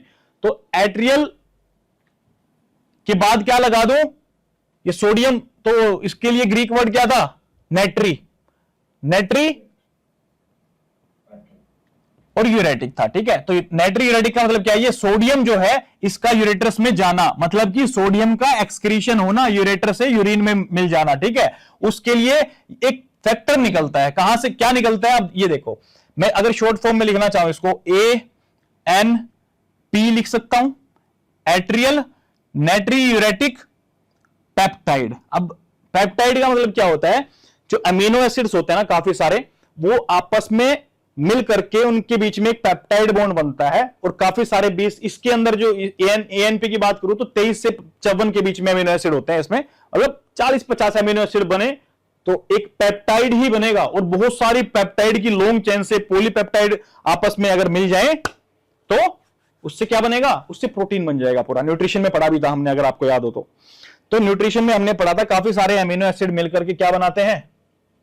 पेप्टाइड चेन बनाते हैं। तो ये सिंपल पेप्टाइड चेन है ANP, पूरा प्रोटीन नहीं है। तो इसको इसलिए हमने क्या बोला इसको? Atrial natriuretic peptide. अब इसका मतलब क्या हुआ, ये जो ANP है कहां से निकलेगा? ये एट्रियम ऑफ द हार्ट से निकलेगा। कहां से निकलेगा? जो हार्ट का एट्रियम है वहां से निकलता है। क्यों निकलता है ये, कोई बताएगा क्या मेरे को? बड़ी कॉमन सेंस की बात है, बहुत कॉमन सेंस की बात है, सब कुछ बता चुका हूं, उसके बाद भी आंसर नहीं निकल के आ रहा, तो पता नहीं कब निकल के आएगा वो। ANP आपको क्या लगता है क्या करता होगा? अभी बता भी चुका हूं कि वो क्या करता है, कोई बताना चाहेगा क्या करता है ANP? सोडियम का एक्सक्रीशन करवा देता है। अब सोडियम जो है, दक्षित आप बताएं, छोड़ें वेटनरियंस को, छोड़ें, हमें तो आप स्मार्ट लग रहे हैं, आप बताएं जो सोडियम है, अगर मैं एक्सक्रीशन इसका करवा देता हूं, यूरिन से बाहर निकलवा देता हूं इसको, और ये ब्लड में नहीं आ पाता है, तो उससे क्या होगा? ऑस्मोटिक प्रेशर ब्लड का कम होगा कि ज्यादा होगा? ऑस्मोटिक प्रेशर कम होगा। कम होगा ना। अब आपको क्या लगता है, अगर मैंने सोडियम को बाहर फेंका है बॉडी से निकाल करके, मैंने ब्लड में नहीं डाला उसको, ब्लड में डालता तो क्यों डालता? जब मेरे को ब्लड का वॉल्यूम बढ़ाना होता, अगर मुझे ब्लड का वॉल्यूम बढ़ाना होता, इंक्रीज करना होता, तो मैं इसको लेके आता ना ब्लड में, ताकि इसकी वजह से ऑस्मोटिक प्रेशर बढ़े और वॉल्यूम बढ़ जाए, ब्लड प्रेशर बढ़ जाए पूरा, मतलब प्रेशर हाई हो जाए, वॉल्यूम बढ़िया हो जाए, तो ही तो लेके आता ना। Yes sir. अगर मैं इसको बाहर निकाल रहा हूं तो आपको क्या लगता है क्या रीजन होगा, बॉडी में क्या हो रहा होगा उसकी वजह से हार्ट से सिग्नल निकल रहा है कि नहीं यार इसको बाहर निकालो, क्या चल रहा होगा ऐसा? मतलब एक बात तो क्लियर है कि ऑस्मोटिक प्रेशर नहीं बढ़ाना, मतलब प्रेशर तो नहीं बढ़ाना है अपने को। क्यों नहीं बढ़ाना प्रेशर? क्योंकि ऑलरेडी बहुत ज्यादा प्रेशर होगा बॉडी में, इसलिए नहीं बढ़ाना होगा। ये गलत बोल रहा हूं, कॉमन सेंस की बात है। अगर ऑलरेडी बॉडी के अंदर प्रेशर इतना ज्यादा है तो बॉडी इसको कम करने की सोचेगी ना, और कम कैसे करेगी? जो सोडियम वोडियम ब्लड में आ रहे थे अब्जॉर्ब होके, उनको यूरिन के थ्रू, यूरेटर के थ्रू बाहर निकाल देगी, और वो बाहर निकल जाएंगे तो उनकी साथ साथ जो वाटर आ रहा था ब्लड के अंदर वो नहीं आएगा। वाटर नहीं आएगा और जितना आना चाहिए था उतना नहीं आएगा, वाटर कम होता चला जाएगा, तो उससे क्या होगा? उससे वाटर जो ब्लड में है वो भी कम हो जाएगा, और ब्लड में वाटर कम हो जाएगा तो जो प्रेशर है वो भी कम हो जाएगा, यानी कि बॉडी में जो ऑलरेडी प्रेशर बढ़ा हुआ था वो नॉर्मल हो जाएगा बेसिकली, ठीक है ना, वो नॉर्मल हो जाएगा। तो मैं क्या बोल सकता हूं, जो ये एट्रियल नाइट्रियूरेटिक पेप्टाइड है, ये हार्ट के एट्रियम से किस कंडीशन में निकलेंगे? जब हार्ट पंप कर रहा होगा you you you you you you you, उसको लग रहा होगा कि मर जाएंगे भाई, बस एएनपी सीक्रेट कर दो। क्यों? क्योंकि प्रेशर ज्यादा बना हुआ था, वो थके हुए थे, वो परेशान हो गए थे। एएनपी सीक्रेट करवाया, सोडियम को बाहर निकलवाया, वॉल्यूम कम हुआ, ऑटोमेटिकली क्या होगा? सारी चीजें ठीक होगी, बेहतर होगी वो थोड़ा उस तरीके से, ठीक है। अब एक मैंने आपको बताया बीएनपी। बीएनपी को बीएनपी क्यों बोलते हैं? इसको बी का मतलब होता है, ये तो सेम ही रहेगा, नाइट्रियूरेटिक पेप्टाइड, ये भी सोडियम को बाहर ही निकाल रहा है, लेकिन इसका दूसरा टाइप हम बता रहे हैं, इसको बोलते हैं ब्रेन नाइट्रियूरेटिक पेप्टाइड। ये कहां से निकलता है? ये निकलता है वेंट्रिकल से, वेंट्रिकल ऑफ हार्ट से। कहां से निकलेगा? वेंट्रिकल ऑफ हार्ट से निकलेगा। तो सेम वही कंडीशन है इसमें भी, जो जिस वजह से वो निकाल रहा था इसी वजह से ये भी निकाल रहा है, क्योंकि दोनों का काम क्या है? सोडियम का एक्सक्रीशन करवा देना, उसको सोडियम को बॉडी से बाहर निकलवा देना। क्यों निकलवा रहे हैं? क्योंकि प्रेशर ज्यादा बना हुआ है, सोडियम बाहर निकलेगा तो पानी भी साथ में बाहर चला जाएगा, ब्लड में पानी कम बचेगा तो प्रेशर कम हो जाएगा। एएनपी रिलीज क्यों हुआ था? क्योंकि प्रेशर ज्यादा था, कम करना था, इसलिए रिलीज हुआ था। इसने अपना काम कर दिया, उसके बाद चीजें ओके हो जाएंगी, ठीक है जी। अब यहां पे कोई डाउट, कोई क्वेश्चन है? हाँ जी, किसी का कोई डाउट है यहाँ पे? मेरे को पता है दक्षित को डाउट आ रहा होगा। ये B4, हाँ बस सोडियम में निकालते हैं सर। हाँ, सोडियम ही निकालते हैं। नाइट्रियूरेटिक है ना ये भी, ये देखो एनपी लगा हुआ है इसके पीछे भी, नाइट्रियूरेटिक पेप्टाइड है ये भी, वो भी नाइट्रियूरेटिक पेप्टाइड था, है ना। अब ये B4 ब्रेन क्यों बोला मैंने? यहाँ पे कंफ्यूजन बनना चाहिए था, है ना, तो इसलिए आज मैं तैयारी करके आया हूं पूरी। इसको ब्रेन इसलिए बोला क्योंकि ये जो बीएनपी वाला फैक्टर है ना, ये पहली बार साइंटिस्ट ने पिग के ब्रेन के अंदर देखा था। किसके ब्रेन के अंदर देखा था? पिग के ब्रेन के अंदर देखा था इसको। इसलिए इतिहास से, हिस्ट्री से ये बीएनपी ही चलता आ रहा है। साइंटिस्ट को पता लगा ऐसा कुछ जरूरी नहीं है, मतलब प्राइमरीली तो ये वेंट्रिकल से ही निकलता है, ब्रेन तो बस पहली बार देखा था, तो उनको इज्जत देने के लिए अभी भी बीएनपी यूज कर रहे हैं, बट इस बीएनपी का बी से कोई लेना देना नहीं है, ये वेंट्रिकल से ही निकलता है, ये वेंट्रिकल से ही निकलता है। पिग के ब्रेन में पहली बार जीवन में ऐसा पता लगा था, ऐसा भी कोई कंपाउंड होता है, तो उसको ब्रेन नाइट्री पेप्टाइड बोल दिया था, नाइट्रियूरेटिक पेप्टाइड बोल दिया था, बट आज भी उसको वही बोलते आ रहे हैं। बट ये निकलता कहां से है? ये वेंट्रिकल ऑफ द हार्ट से निकलता है, ठीक है। कब निकलता है? जब बहुत ज्यादा प्रेशर हो जाए तब निकल जाता है हार्ट से, हार्ट को बहुत धड़कना पड़ रहा है तो बोलता है कि रुकना है मेरे को थोड़ा सा। वो हार्ट क्या करता है? एट्रियम से एएनपी रिलीज करवाता है और वेंट्रिकल से बीएनपी रिलीज करवाता है, ठीक है जी, जिसको हम पढ़ते आते थे, वो एट्रियल नाइट्रियूरेटिक पेप्टाइड, एट्रियल नाइट्रियूरेटिक पेप्टाइड, ऐसे कर करके रट्टे मार मार के। चलिए, रोल ऑफ एल्डोस्टेरोन की बात कर लेते हैं। अब एल्डोस्टेरोन के रोल से पहले हम बात करेंगे कि एल्डोस्टेरोन आता कहां से। देखिए, अब वैसे तो मैं बता चुका हूं, चलो फिर भी एक बार रिवाइज करवा देता हूं। एल्डोस्टेरोन कहां से आएगा? अब कुछ ऐसी बात बोल रहा हूं, अभी तक फोकस कम था, ठीक था, अलर्ट नहीं थे, ठीक था, बट अभी अलर्ट हो जाओ अच्छे से। लीवर में एक केमिकल सब्सटेंस बनता है, उसका नाम होता है एंजियोटेंसिनोजन। एंजियोटेंसिनोजन, ठीक है, लीवर के अंदर लिख लो नोटबुक में, लीवर लगा के एंजियोटेंसिनोजन, ठीक है। वो लीवर क्या करता है? उसको प्लाज्मा में बना करके प्रोब करता रहता है, ठीक है। अब प्लाज्मा में वो इनएक्टिव फॉर्म में होता है, पूरी बॉडी में गोल गोल गोल गोल घूमता रहता है, किसी को कुछ नहीं बोलता, शरीफ है, बिल्कुल इनएक्टिव फॉर्म में, कुछ नहीं बोलता बेचारा, लेकिन बना तो हुआ ही है, कभी जरूरत पड़ी तो उसको एक्टिवेट भी किया जा सकता है। अब वो गोल गोल घूम रहा है लीवर में बनने के बाद, कौन? एंजियोटेंसिनोजन गोल गोल घूम रहा है, ठीक है। अब गोल गोल का मतलब क्या है? बॉडी में जितने भी ऑर्गन्स होते हैं, लंग्स में भी जाएगा, किडनी में भी जाएगा, सब जगह जाएगा वो, राइट। अगर सर्कुलेशन में है तो सब जगह जाएगा वो, ठीक है। अब दूसरी बात करता हूं, किडनी में जब किडनी को पता लगता है कि गड़बड़ है, ब्लड प्रेशर कम है, मुझे जीएफआर ज्यादा बढ़ाना है, तो मैंने क्या बोला था, किडनी क्या रिलीज करती है, रेनिन रिलीज करती है। जितना इंफॉर्मेशन चाहिए उतना ही दे रहा हूं, ज्यादा इंफॉर्मेशन मत लेना क्योंकि इंपॉर्टेंट इंफॉर्मेशन की वैल्यू कम हो जाएगी फिर, ठीक है। किडनी क्या रिलीज करती है, रेनिन रिलीज करती है। क्या रिलीज करती है, रेनिन रिलीज करती है। वो रेनिन क्या करता है, इस एंजियोटेंसिनोजन को एंजियोटेंसिन 1 में कन्वर्ट कर देता है। किस में कन्वर्ट करता है, एंजियोटेंसिन 1 में कन्वर्ट कर देता है। कौन, रेनिन कन्वर्ट करता है। किसको, एंजियोटेंसिनोजन को। एंजियोटेंसिनोजन कहां से आया था, लीवर बना रहा था, ब्लड में घूम रहा था इनएक्टिव फॉर्म में। एक्टिव किसने किया, रेनिन ने किया। एक्टिव करके क्या बना एंजियोटेंसिनोजन से, एंजियोटेंसिन 1। रेनिन कहां से निकला था, किडनी से निकला था। क्यों निकला था किडनी से, क्योंकि ब्लड प्रेशर जो था वो काफी कम हो गया था, वॉल्यूम जो था कम हो गया था, उसकी वजह से जीएफआर कम हो रखा था। तो कम हो रखा था, इस वजह से क्या, रेनिन निकाल रहा है। कौन, किडनी, जीएफआर को इंक्रीज करने के लिए, उसको बढ़ाने के लिए। यह बात याद हुई। किडनी में लीवर ने एंजाइम बनाया था एंजियोटेंसिनोजन, वो इनएक्टिव फॉर्म में हमेशा घूमता ही रहता है। किडनी का जैसे जीएफआर कम हुआ तो उसने रेनिन सिक्रीट किया, क्योंकि जीएफआर कम था। किस वजह से कम होगा, ब्लड प्रेशर कम है, ब्लड फ्लो कम है, इस वजह से होगा, ठीक है सर।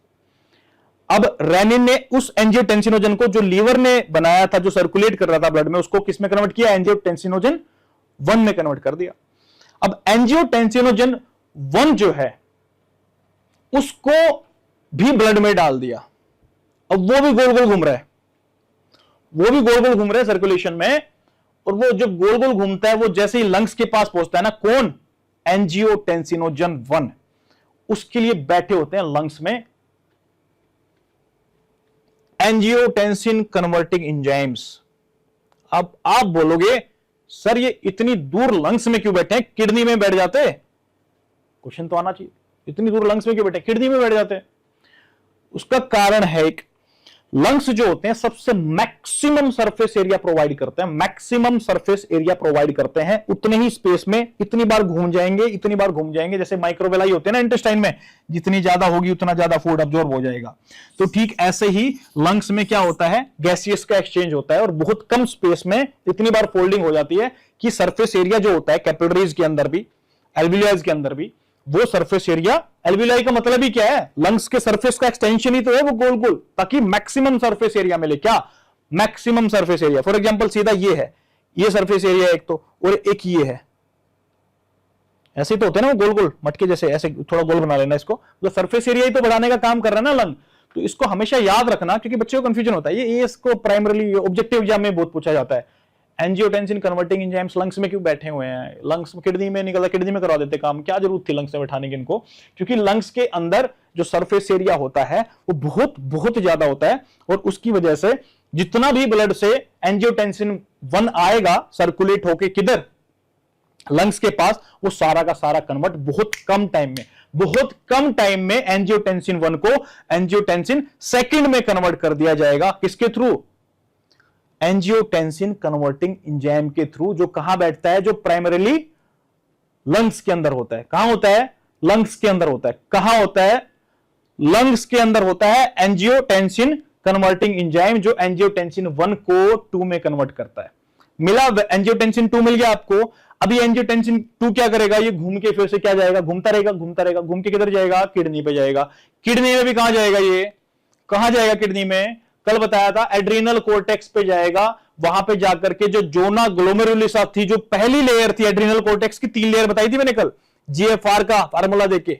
एड्रीनल ग्लैंड का एक मेडुला होता है, एक ये कोर्टेक्स वाला पार्ट होता है, इसकी 3 लेयर होती है, जीएफआर, जोना ग्लोमेरुलिसा, जोना फेसिकुलेटा और जोना रेटिकुलेटा। तो सबसे पहली लेयर में जो जोना ग्लोमेरुलिसा होगी, उस जोना ग्लोमेरुलिसा में मिनरेलोकोर्टिकोइड को एक्टिव कर देगा ये। और क्या एग्जांपल होता है मिनरेलोकोर्टिकोइड का, एल्डोस्टेरोन। तो एल्डोस्टेरोन जैसे ही बाहर निकलता है, उसका फंक्शन क्या होता है, सोडियम का क्या करवाना, रीअब्जॉर्प्शन करवा लेना। क्या करवाना, रीअब्जॉर्प्शन करवा लेना। अब थोड़ा सा स्मार्ट बच्चा होगा तो उसके दिमाग में अभी वो थोड़ा कंफ्यूज हो गया होगा, सर 1 मिनट रुको थोड़ा सोचने दो, नाइट्रोयूरेटिक पेप्टाइड सोडियम को बाहर निकाल रहे थे और एल्डोस्टेरोन मतलब सोडियम को अंदर ले रहे हैं, मतलब अब्जॉर्ब कर रहे हैं। तो सोडियम को अब्जॉर्ब करेंगे तो ब्लड में सोडियम जाएगा, ब्लड का ऑस्मोटिक प्रेशर बढ़ेगा तो वाटर भी जाएगा, मतलब ब्लड प्रेशर बढ़ा रहे हैं ना सर यहाँ पे, तो हम सोडियम को अब्जॉर्ब करा के, सोडियम को अब्जॉर्ब करा के ब्लड प्रेशर बढ़ा रहे हैं। मैंने बोला तो था रास सिस्टम किस लिए एक्टिव होता है, जब जीएफआर कम हो, ब्लड प्रेशर कम हो, तभी रेनिन निकलता है किडनी से, राइट। और नाइट्रोयूरेटिक पेप्टाइड में क्या बोला था, सोडियम को बाहर फेंक रहे हैं, मतलब हार्ट ऑलरेडी इतना ज्यादा प्रेशर में थे, तभी एट्रियम और वेंट्रिकल ने क्या किया था, एएनपी को और बीएनपी को रिलीज किया था, ताकि वो क्या करें, सोडियम को बाहर निकलवा दें, और वो ब्लड में नहीं आ पाएंगे तो वाटर भी नहीं आ पाएगा, वाटर नहीं आ पाएगा तो ब्लड वॉल्यूम नहीं बढ़ेगा, तो ब्लड प्रेशर भी नहीं बढ़ेगा। तो बेसिकली ये जो एएनपी बीएनपी वाला कॉन्सेप्ट था और ये जो रास वाला है, बिल्कुल एक दूसरे के कॉन्ट्राडिक्टरी है, ठीक है। क्या है ये, एक दूसरे के कॉन्ट्राडिक्टरी हैं। समझ में आई बात? अगर वो कंफ्यूजन ऐसे सोडियम का लगे, सोडियम वहां पे पढ़ा था यहाँ पे पढ़ा था, तो समझ जाओगे ना क्या डिफरेंस है, बिल्कुल अपोजिट है एक दूसरे के। हालांकि इनको कोई रिलेट करके पढ़ाता नहीं है, बट आप पढ़ेंगे अच्छे से तो आपको रिलेट भी होगा, सारी चीजें होंगी सब, इसलिए कंफ्यूजन भी आएंगे, तो यहां पे मैं क्लियर कर देता हूं पहले। तो अब बात क्या है, हमने रास मैकेनिज्म से एल्डोस्टेरोन तक पहुंचे कि नहीं पहुंचे, और रास की फुल फॉर्म क्या होती है, रेनिन एंजियोटेंसिनोजन एल्डोस्टेरोन, या एंजियोटेंसिन होती है, वो एंजियोटेंसिनोजन बोल देते हैं, ठीक है, क्योंकि स्टार्टिंग में एंजियोटेंसिनोजन होता है ना, वो बन के घूमता रहता है लीवर से, तो रेनिन एंजियोटेंसिनोजन एल्डोस्टेरोन सिस्टम इसको बोल देते हैं। तो रेनिन क्यों बोला, समझ में आया क्या, किडनी ने रेनिन सबसे पहले सिक्रीट किया, क्योंकि एंजियोटेंसिनोजन लीवर से बनके वो तो प्लाज्मा में इनएक्टिव फॉर्म में घूम ही रहा था, उसका मतलब नहीं किडनी के रेनिन से, वो तो घूम ही रहा था अपना मस्त होके, बट किडनी ने सबसे पहले इनिशिएट किया इस रिएक्शन को रेनिन से। क्यों किया, क्योंकि किडनी का जीएफआर कम था, उसको इंक्रीज करवाना था, तो रेनिन सिक्रीट किया किडनी ने सबसे पहले। जैसे ही रेनिन सिक्रीट किया और जो ब्लड में एंजियोटेंसिनोजन घूम रहा था, उस रेनिन ने एंजियोटेंसिनोजन पे काम किया, and that renin converted that angiotensinogen that was formed by liver into angiotensin 1। अब एंजियोटेंसिन 1 जो होता है वो घूमने लगेगा ब्लड में, अब वो लंग्स में जाता है, तो लंग्स में क्या होता है, एस एंजियोटेंसिन कन्वर्टिंग एंजाइम, वो एंजियोटेंसिन 1 को एंजियोटेंसिन 2 में कन्वर्ट कर देंगे। अब आप बोलोगे सर ये तो गलत बात है, मतलब ये एंजियोटेंसिन कन्वर्टिंग एंजाइम जो थे लंग्स में, ये भी पहले से बैठे हुए थे। अब पहले से बैठे हुए थे, बट उनको कन्वर्ट करने के लिए एंजियोटेंसिन 1 नहीं मिल रहा था ना, वो तो तभी मिला जब किडनी के रेनिन ने लीवर वाले एंजियोटेंसिनोजन को एंजियोटेंसिन 1 में कन्वर्ट किया। अब 1 इसको मिलेगा लंग्स को सर्कुलेशन में, तो वो उसको 2 में कन्वर्ट कर देगा, बट ये एंजियोटेंसिनोजन को एंजियोटेंसिन 1 में कन्वर्ट नहीं कर सकता था। अब एंजियोटेंसिनोजन को एंजियोटेंसिन 1 में किसने कन्वर्ट किया, रेनिन ने। 1 को 2 में किसने कन्वर्ट किया, कौन करेगा, ये बैठा हुआ है यहां पे ACE एंजियोटेंसिन कन्वर्टिंग एंजाइम, ये एंजियोटेंसिन 1 को एंजियोटेंसिन 2 में कन्वर्ट कर देगा, और जो एंजियोटेंसिन 2 है वो क्या करेगा, फर्दर वो किडनी के पास जाएगा, एड्रिनल कॉर्टेक्स में जाएगा, उसमें भी कौन सी लेयर पे जाएगा, जोना ग्लोमेरुलसा पे जाएगा, और उसमें भी मिनरेलोकोर्टिकोइड सिक्रेट करवाएगा, जिसका क्या एग्जांपल होता है मिनरेलोकोर्टिकोइड का, मिनरेलो क्यों बोल रहा हूं उसको,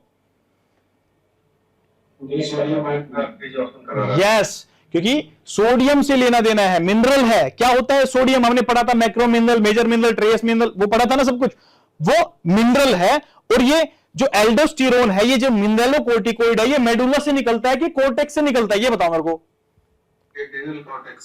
कोर्टेक्स से निकलता है, तो मिनरेलो बोल दिया, समझ में आया, क्योंकि सोडियम से लेना देना है इसका, और कोर्टिको बोल दिया तो इसका मतलब क्या है, कोर्टेक्स से निकल रहा है, इसलिए कोर्टेक्स बोल रहे हैं इसको।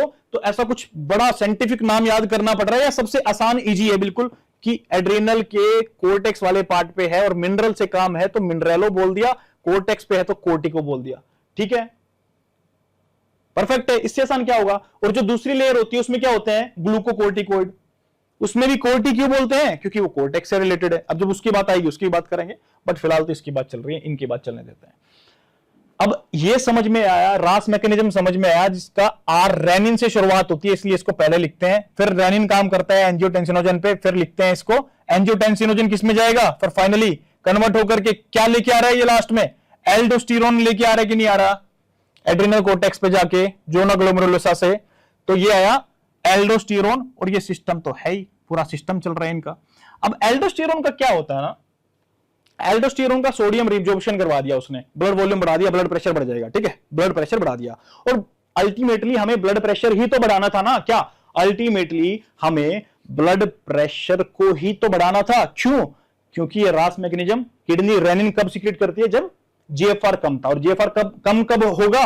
जब ब्लड प्रेशर कम होगा। और ज्यादातर ब्लड प्रेशर तभी कम होता है जब वॉल्यूम कम होती है। वॉल्यूम ही नहीं होगी तो प्रेशर किधर से आएगा, ठीक है। तो ये ब्लड प्रेशर इन्होंने बढ़ा दिया। अब एक चीज और थी, जो पिट्यूटरी ग्लैंड से एक हार्मोन सीक्रेट होता था जिससे ब्लड प्रेशर बढ़ता था। ध्यान है, मैंने बताया था दो ही हार्मोन होते हैं, एक ऑक्सीटोसिन होता है पोस्टीरियर में और एक एडीएच। याद होना चाहिए था, इतनी देर बात करी थी एडीएच के बारे में। Anti diuretic hormone. Anti diuretic. Diuretic का मतलब क्या होता है दक्षित? डायूरेटिक्स बताइए बताइए। तो डायूरेटिक्स का मतलब बताया था जो भी यूरिन का फॉर्मेशन जल्दी से जल्दी करवा के उसको बाहर निकलवाएं, ठीक है। और एंटी डायूरेटिक्स क्या होंगे? यूरिन का फॉर्मेशन कम हो। और यूरिन का फॉर्मेशन कम कब होगा? जब जो नेफ्रॉन था, जो फाइनली कलेक्टिंग डक्ट जा रही थी ना लास्ट में, ये यहां पे आपका ये था पीसीटी, प्रोक्सिमल कन्वर्टेड ट्यूबुल्स, फिर आपका ये थिक थिन, और ये मतलब पूरा लूप ऑफ फैनले, फिर आपका डिस्टिल कन्वोल्यूटेड ट्यूबुल्स आ गए थे। उसके बाद ये कलेक्टिंग डक्ट आ रही थी कि नहीं आ रही थी, मेरा डायग्राम पे मत जाना, मतलब फील करो, लेकिन लास्ट में कलेक्टिंग डक्ट आ रही थी ना। और इसमें वाटर को बाहर निकालने का काम किसने किया था? वाटर को बाहर निकाल करके ब्लड में डालने का काम एंटी डायूरेटिक ने। एंटी डायूरेटिक, क्योंकि ये कलेक्टिंग डक्ट से सारा का सारा वाटर जो फिल्ट्रेट था वो क्या यूरेटर से होते हुए कहां जाना था? यूरिनरी ब्लैडर में, और बाहर जाना था। अब इसने एंटी डायूरेटिक ने यूरिन यानी कि जो भी फिल्ट्रेट है ये ब्लैडर में नहीं जाने दिया। क्यों? मतलब ऑब्वियसली जाने दिया, बट इसमें से बहुत ज्यादा पोर्शन क्या किया? निकाल करके ब्लड में डाल दिया। तो ओवरऑल जो यूरिन का फॉर्मेशन हुआ वो कम हुआ कि नहीं हुआ? और क्यों कम हुआ? क्योंकि इसमें से वाटर निकाल करके ब्लड में डाला गया है ताकि ब्लड का वॉल्यूम बढ़ सके। और ये काम किसने किया है? ये काम एंटी डायूरेटिक हार्मोन ने किया है, जो कहां से निकलता है? वो पिट्यूटरी ग्लैंड से निकलता है इसी रिस्पॉन्स में, ठीक है जी। ये रास सिस्टम समझ में आया कि नहीं आया? रास सिस्टम, कोई क्वेश्चन है, कोई डाउट है तो पूछ लो अभी। यही चीजें लिखी, बहुत सारी मेडिसिन होती हैं, अभी तो मेरे को ध्यान ही नहीं आ रही। डॉक्टर के भी बता दो एक दो, एंटी डायूरेटिक्स के लिए क्या क्या यूज करते हैं अपन। कमजोर हूं मैं थोड़ा मेडिसिन वाले मामले में, मेरा थोड़ा हाथ कमजोर है, देख के बता दूंगा मैं आपको, रहेगा तो। बहुत सारी मेडिसिन होती हैं, डिस्कस कर लेंगे, है ना। डायूरेटिक्स के लिए भी ज्यादातर हम डायूरेटिक्स के लिए यूज करते हैं, एंटी डायूरेटिक्स के लिए कम यूज करते हैं। हाँ जी, डायूरेटिक के लिए फ्यूरासेमाइड यूज करते हैं। हाँ फ्यूरासेमाइड होती है, एक लासोटा भी होती है शायद। इसमें देखो ये होता है, मैं आपको एक कॉन्सेप्ट बताता हूं मैं, वो जो होती है जितना भी वो अपन देख सकते हैं, फैक्ट में देख लेंगे। कॉन्सेप्ट बताता हूं मैं आपको, कॉन्सेप्ट क्या है, जो भी आपके एंटीबायोटिक्स होती है वो काम कैसे करती हैं। ये आपका बोमेन कैप्सूल था, ये बोमेन कैप्सूल था, लगा लो। ये क्या है आपका? पीसीटी है, ये लूपोफेनले है, ये डीसीटी है, और ये आपका कलेक्टिंग डक्ट है। कुछ एंटीबायोटिक ऐसी होती हैं जो पीसीटी पे काम करवाती हैं, कुछ ऐसी होती हैं जो डीसीटी पे काम करवाती हैं, कुछ एंटीबायोटिक ऐसी होती हैं जो इस कलेक्टिंग डक्ट के ऊपर ही काम करवा देती हैं, कुछ एंटीबायोटिक ऐसी होती हैं जो ये आपका जीएफआर है इसके साथ इसको रेगुलेट करने में ही हेल्प करने लग जाती हैं। काम ये होता है कौन सी एंटीबायोटिक किस पार्ट ऑफ नेफ्रॉन पे काम कर रही है, उसके बेसिस पे उनकी क्लासेस भी बनाई गई हैं, और वैसे उनके एग्जांपल होते हैं, ठीक है। अब जो फ्यूरासेमाइड बताया आपने, मुझे याद नहीं है क्योंकि बहुत टाइम हो गया देखे हुए उसको, तो ये पर्टिकुलर किस पार्ट पे काम करेगी वो भी दिया होता है उसके क्लासिफिकेशन में। वो हम फार्माकोलॉजी में आगे पढ़ेंगे ना, तब आपको डिटेल में बताएंगे, ठीक है। यहाँ पे तो याद ही नहीं आया मेरे को एग्जांपल, सच बताऊं तो क्या ही बताएं आपको, ठीक है। मेरा थोड़ा फैक्ट वाला वो कम रहता है, कॉन्सेप्ट वाला ज्यादा रहता है। रोल ऑफ देखो, लेकिन आप इतने वेटनरियंस बैठे हुए यहाँ पे, तो 10-15 तो निकल ही जानी चाहिए थी, लेकिन आप लोगों ने एक भी नहीं बताई। चलो कोई बात नहीं। तो मतलब मैं सिर्फ इतना बोलना चाह रहा हूं, तब से टेंशन मत ले, वेटनरियंस भी ऐसे होते हैं, अभी जो पढ़ लिया तो याद रहेगा, 1 महीने बाद सबका गायब हो जाता है, ठीक है, और 1 साल बाद तो कुछ भी नहीं रहता है। तो बेसिकली जो जिसको कॉन्सेप्ट समझ में आ रहा है ना, कॉन्सेप्ट के साथ 1-2 फैक्ट लटकाने में कोई बड़ी बात नहीं है, कोई भी लटका सकता है। अगर वो फैक्ट ही लेके घूम रहे खाली, बट कॉन्सेप्ट नहीं है, तो वैसे फैक्ट्स का भी कोई फायदा नहीं है। तो होपफुली मुझे लगता है कि कॉन्सेप्ट आपको क्लियर हो ही रहे हैं सारे के सारे, साथ के साथ 1-2 जो फैक्ट आते जाएंगे उनको भी लगाते चले जाएंगे, ठीक है। लेकिन ये जो आपने क्वेश्चन पूछा, ये फार्माकोलॉजी में इसका ज्यादा वो है, इंपॉर्टेंस है, और वहां पे पढ़ेंगे इसको, ठीक है जी। अब आगे देख लें थोड़ा सा। Role of anti diuretic hormone, जो एंटी डायूरेटिक हार्मोन होते हैं उनका क्या रोल है बता सकते हो? पूरी कहानी, राम कहानी बता दी है, क्या क्या रोल होता है इसका? वैसोप्रेसिन काम, वैसोप्रेसिन भी उसको बोल देते हैं। क्यों बोलते हैं भाई इसको वैसोप्रेसिन? क्योंकि वैसे उसको प्रेस करवाता है वो। It is produced by the hypothalamus, ठीक है, हाइपोथैलेमस से प्रोड्यूस होता है ये। ऐसे होता ना, ये मैं गलत तो नहीं बता दिया कुछ? पोस्टीरियर पिट्यूटरी से ऑक्सीटोसिन और एडीएच, मैं ऐसे बता रहा था, ये हाइपोथैलेमस से बोल रहा है डायरेक्टली। चलो कोई बात नहीं, वो अगले यूनिट में आ जाएगी, वहां पे क्लियर कर लेंगे बिल्कुल डिटेल में क्या बात है एग्जैक्टली। कुछ का न्यूरल कनेक्शन होता है, कुछ हार्मोन सीधा ब्लड में जाकर के काम करता है।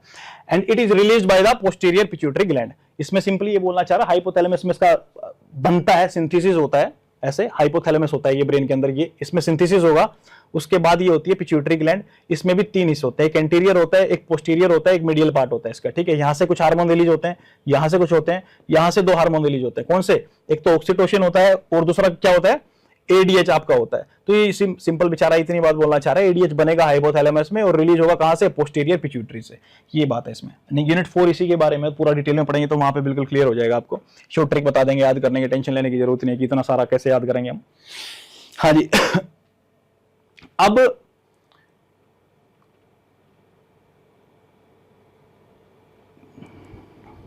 सब हो गया, इसमें से कुछ भी ऐसा नहीं बचा है जो आपका छोटा हो। वो बार बार पॉइंट पढ़ते रहे, उसका कोई मतलब नहीं है। इसमें भी आपका रेनिन का रिलीज हो गया, एंजियोटेंसिनोजन एंजियोटेंसिन 1 में कन्वर्ट करता है। कौन करता है कन्वर्ट इसको? रेनिन करता है। एंजियोटेंसिन 1 को 2 में कौन कन्वर्ट करता है? एस करता है। एंजियोटेंसिन कन्वर्टिंग एंजाइम कहां पे मिलता है? ये कहां पे मिलता है? लिखा हुआ है क्या इसमें? चलो नहीं लिखा हुआ तो आपको तो याद हो गया, एक्स्ट्रा पॉइंट ही पढ़ा है आपने। तो लंग्स के अंदर मिलता है, ये प्राइमरीली लंग्स के अंदर मिलेगा, इस बात को ध्यान रखना, ठीक है। स्टिमुलेशन ऑफ एल्डोस्टेरोन सिक्रीशन, ठीक है। अब इसमें हमने ये भी देख लिया था हमने, ये क्या कर रहा है, मतलब सारी चीजें हमने फंक्शन पढ़ लिए थे कैसे काम करता है वो। अब नेगेटिव फीडबैक देख लो थोड़ा सा। ये बोलना चाह रहा है नेगेटिव फीडबैक में, जो एल्डोस्टेरोन है जब उसने ला करके सोडियम का रिजॉर्प्शन करवा के ऑस्मोटिक प्रेशर बढ़ा करके ब्लड वॉल्यूम को इंक्रीज करवा के ब्लड प्रेशर इंक्रीज करवा दिया है, फाइनली जीएफआर बढ़ गया उससे। अब नेगेटिव फीडबैक भी इसको ये देने लगता है। जैसे एल्डोस्टेरोन काम करवाता है ना सोडियम रिजॉर्प्शन का, उसको लगता है ब्लड वॉल्यूम बढ़ चुका है, तो वो क्या करता है, रेनिन जो एंजाइम था, शुरुआत कहां से हुई थी? रास सिस्टम की। रेनिन से तो हुई थी ना। अगर रेनिन को बंद करवा दिया जाए तो रास सिस्टम को फिर से क्लोज करवाया जा सकता है। तो रेनिन जो सिस्टम है वो क्या करता है, इस पूरे प्रोसेस को स्टार्ट करवाता है, इनिशिएट करवाता है। तो एल्डोस्टेरोन का फीडबैक में क्या बोलना चाह रहा है, एल्डोस्टेरोन का फाइनली क्या काम था, उसका ब्लड प्रेशर बढ़वा देना। बॉडी का ब्लड प्रेशर बढ़ चुका है तो क्या करेगा, ये नेगेटिव फीडबैक भी देगा। नेगेटिव फीडबैक से क्या होगा, ये खुद तो काम करना स्टॉप कर ही देगा सोडियम का रिजॉर्प्शन वाला, प्लस में जो रेनिन काम कर रहा है उसको भी ये स्टॉप करवा देगा, ठीक है जी। अब आ जाओ methods of studying renal function, biochemical test for urinary dysfunction. Urinary dysfunction क्या होता है? दक्षित बताना चाहोगे क्या होता है यूरिनरी डिसफंक्शन?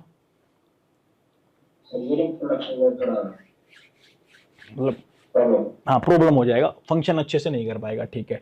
तो उसके लिए ना कुछ टेस्ट होते हैं हमारे पास कि जो यूरिन का फॉर्मेशन होकर निकल रहा है, मतलब ये जो किडनी है ना, तो यूरिन में कोई प्रॉब्लम हो जाएगा का मतलब क्या है?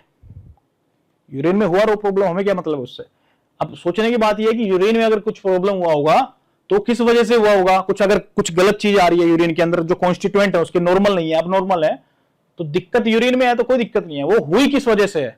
कॉमन सेंस की बात है, किडनी अच्छे से काम नहीं कर रही होगी तो उसकी वजह से क्या हुआ है, उसकी वजह से यूरिन के अंदर एबनॉर्मल कॉन्स्टिट्यूएंट आए। एक बार अपना माइक ऑफ कर लें, जो भी है, काफी आवाज आ रही है पीछे से, नॉइज आ रही है। हाँ जी, तो मैं क्या बोलना चाह रहा हूं, जो किडनी है वो अच्छे से काम नहीं कर रही होगी तो यूरिन में जो इस बोमेन कैप्सूल से पास नहीं होना चाहिए था, इस ग्लोमेरुलस से, यहां से अगर ये डैमेज हुआ होगा तो जितने बड़े साइज के पार्टिकल्स या टॉक्सिन इसमें नहीं जाने चाहिए थे, या कुछ प्रोटीन जो हैं जैसे एल्ब्यूमिन है, क्या मैंने बताया था ना, स्टार्टिंग में पढ़ाया था, ब्लड कॉन्स्टिट्यूएंट के अंदर एल्ब्यूमिन प्रोटीन होता है उसमें। ये जो एल्ब्यूमिन प्रोटीन है ब्लड में रहना चाहिए। अब ये एल्ब्यूमिन प्रोटीन इसके अंदर जाना स्टार्ट कर देता है, और ये इसके अंदर जाना स्टार्ट कर देता है, मतलब पीसीटी, लूपोफेनली, डीसीटी, कलेक्टिंग ट्यूब्यूल्स, और वो कैलिक्स वाला बताया था, फिर यूरेटर, यूरिन, और यूरिन से बाहर यूरिन में आपको मिल रहा है एल्ब्यूमिन। इसका मतलब क्या है किडनी अच्छे से फंक्शन नहीं कर रही है, क्योंकि किडनी को पता है एल्ब्यूमिन काम की चीज होती है, उसको भी अगर वो उठा करके ब्लड में फेंक रही है, तो इसका मतलब क्या हुआ, इसका मतलब ये हुआ जो आपकी किडनी है वो अच्छे से काम नहीं कर रही है।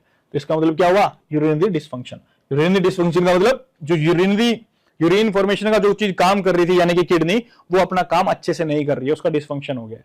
तो उसके लिए कुछ ब्लड टेस्ट होते हैं, जैसे कि सीरम क्रेटिनिन लेवल। अगर सीरम का क्रेटिनिन लेवल एक हद से ज्यादा बढ़ जाता है, मतलब आप ये समझे क्रेटिनिन आता कहां से, कोई मुझे बताएगा क्रेटिनिन कहां से आता है? तब तक मैं पॉइंट देखता हूं इसमें क्या लिखा हुआ है, उसको शॉर्ट में बताता हूं। क्रेटिनिन कहां से आता है भाई, कोई बताएगा?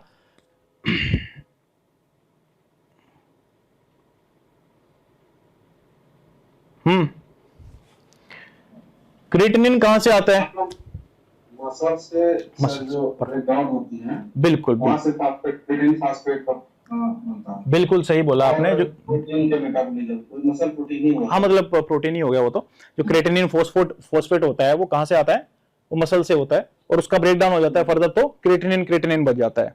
तो सिंपल इतना सा बोलना चाह रहा है, ब्लड के अंदर अगर क्रेटिनिन का लेवल ज्यादा है तो क्या आपका यूरिनरी डिसफंक्शन है? अभी डाउट हुआ दक्षित कुछ, ब्लड के अंदर ज्यादा है तो सर यूरिनरी डिसफंक्शन क्यों हो रहा है? वो आपने तो कुछ किडनी की बात ही नहीं की इसमें, सीधा ब्लड में बोल रहे हो। क्योंकि किडनी का काम होता है क्रेटिनिन को ब्लड से बाहर निकाल करके फेंक देना, क्योंकि वो अच्छी चीज नहीं है बॉडी के लिए। बट अगर वो फिर भी ब्लड में घूमे जा रहा है और बाहर नहीं आ रहा है, तो ब्लड के अंदर अगर क्रेटिनिन का लेवल ज्यादा है, इसका मतलब किडनी ही खराब है फिर भी। क्यों? क्योंकि किडनी का काम था वो ब्लड में नहीं रहना चाहिए। तो जरूरी नहीं है कि यूरिन देख के ही बताएंगे किडनी खराब है, बिना यूरिन देखे ब्लड चेक करके भी बता सकते हैं कि किडनी ही खराब है। जो चीज ब्लड में नहीं होनी चाहिए, जो फिल्टर होकर के बाहर निकलनी चाहिए, वो भी ब्लड के अंदर गोल गोल घूम रही है। तो इसका मतलब क्या, किसका प्रॉब्लम है? वो किडनी का प्रॉब्लम है। तो सीरम क्रेटिनिन लेवल में क्या, सीरम का मतलब क्या होता है दक्षित बताइए एक बार, what do you mean by serum? Serum blood से सेपरेट जब करता है सर येलो कलर। परफेक्ट। तो बेसिकली जब ब्लड कोगुलेट हो जाता है, उसमें जो फिब्रिन वाला जो पार्ट है, फिब्रिनोजन वाला जो पार्ट है वो बिल्कुल जीरो हो जाता है, तो उसके बाद जो लिक्विड बचता है वो सीरम होता है। ठीक है, उसमें फिब्रिन नहीं होता है, बस सीधी सी बात ये है। ब्लड यूरिया नाइट्रोजन, इसके अंदर यूरिया नाइट्रोजन अगर ज्यादा है तो ऑब्वियस सी बात है वो भी नहीं होनी चाहिए, BUN बोल देते हैं इसको शॉर्ट में। अगर आप लोगों ने टेस्ट करवाया होगा तो BUN लिखा रहता है वहां पे। अगर अब मुझसे ये मत पूछना सर इसकी नॉर्मल वैल्यू कितनी होती है, मैं फैक्ट के मामले में थोड़ा सा वीक हूं। ठीक है, कॉन्सेप्ट मैं ठीक करा सकता हूं आपका, बट फैक्ट मैं बहुत ज्यादा याद नहीं रखता, क्योंकि फैक्ट अगर मेमोरी कंज्यूम कर लेते हैं काफी ज्यादा मेमोरी कंज्यूम हो जाती है उसमें, तो इंसान का दिमाग थोड़ा वैसा हो जाता है। ठीक है, मैं खुश होकर पढ़ा नहीं सकूंगा फिर। तो यूरिन एनालिसिस की बात कर लेते हैं। अगर आप चाहेंगे तो मैं चार्ट लगा सकता हूं एक पूरा प्रॉपर नॉर्मल कितना होता है, लेकिन फिर मैं वही बोलूंगा, देखो आपको एग्जाम क्लियर करना है, एग्जाम क्लियर करने के लिए जितना मैं पढ़ा रहा हूं उससे भी थोड़ा कम पढ़ना होता है। तो डिटेल में जाते जाते बहुत चले जाएंगे, बट उसका कोई फायदा नहीं है। ठीक है, बट कुछ क्वेश्चंस जो जेन्युइन रहते हैं, जो बिल्कुल इंपॉर्टेंट होते हैं, इस सब्जेक्ट में नहीं तो दूसरे सब्जेक्ट में है, हाँ उनको हम डिस्कस करते हुए चलेंगे। ठीक है जी, तो आप ये मत सोचिए बहुत ज्यादा डिटेल में नहीं पढ़ा रहे हैं, इतना ही जरूरत है बस इसलिए इतना पढ़ा रहे हैं। ज्यादा जरूरत होती तो ज्यादा पढ़ के आते, ज्यादा पढ़ाते। ठीक है, यूरिन एनालिसिस में क्या देखना चाह रहे हैं हम, इसको अब यूरिन को एनालिसिस कर रहे हैं, जैसे कि नाम से पता लग रहा है। देखो वैसे तो सीधा इन्होंने साफ साफ पहले ही बोल दिया था, यूरिनरी डिसफंक्शन के लिए हम ये मेथड देख रहे हैं जिसमें ब्लड ही टेस्ट करेंगे। पहले क्या, ब्लड के अंदर क्रेटिनिन का लेवल देख लिया जो सीरम है उसके अंदर, और उसके बाद क्या, ब्लड के अंदर यूरिया का क्या देख लिया, यूरिया नाइट्रोजन का लेवल देख लिया। अगर सीरम क्रेटिनिन लेवल अगर सीरम में ज्यादा है, क्या क्रेटिनिन लेवल अगर सीरम में ज्यादा है यानी कि सीरम क्रेटिनिन ज्यादा है, तो प्रॉब्लम है किडनी के अंदर। अगर ब्लड के अंदर यूरिया नाइट्रोजन ज्यादा है यानी BUN ज्यादा है, तो किडनी के अंदर प्रॉब्लम है। अब ये बोल रहे हैं कि यार छोड़ो ब्लड के अंदर से बाहर निकलो, अब ये देखो जो यूरिन बना हुआ है ना, ऑलरेडी फॉर्मेशन किया हुआ है, उस यूरिन को चेक करके बताओ कि इस यूरिन में क्या प्रॉब्लम हो सकता है। अब यूरिन को कैसे चेक कर सकते हैं, या तो फिजिकल एग्जामिनेशन कर सकते हैं, देख करके बता सकते हैं उसको फिजिकली क्या क्या प्रॉपर्टी होती है उसको चेक करके कि ये नॉर्मल है कि अब नॉर्मल है। दूसरा क्या कर सकते हैं, केमिकल प्रॉपर्टीज को चेक कर सकते हैं, और तीसरा माइक्रोस्कोप के नीचे उसको यूरिन को हम देख सकते हैं कि उसके अंदर कौन सी सेल्स आई हुई है।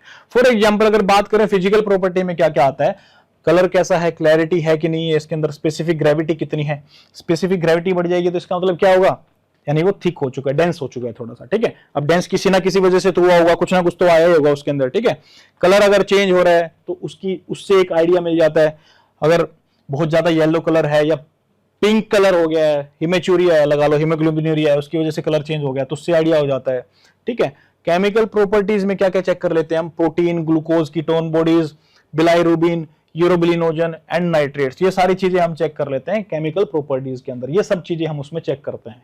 ठीक है, यूजुअली क्या होता है, अगर आपको डाउट है कि ग्लूकोज वाला ही है तो ग्लूकोज में ही चेक करेंगे, सब कुछ चेक नहीं करेंगे। बाकी माइक्रोस्कोपिक एनालिसिस में क्या बोलना चाह रहा है, it involves examining urine sediment for the presence of red blood cells, white blood cells, crystals and other cellular elements. Main बात क्या है, डब्ल्यूबीसी आरबीसी याद रख लो। माइक्रोस्कोपिक में आपको पता भी है जो सेल्स होती हैं, ये आरबीसी हुई या आपके डब्ल्यूबीसी हुई, ये माइक्रोस्कोप के नीचे देखते हैं।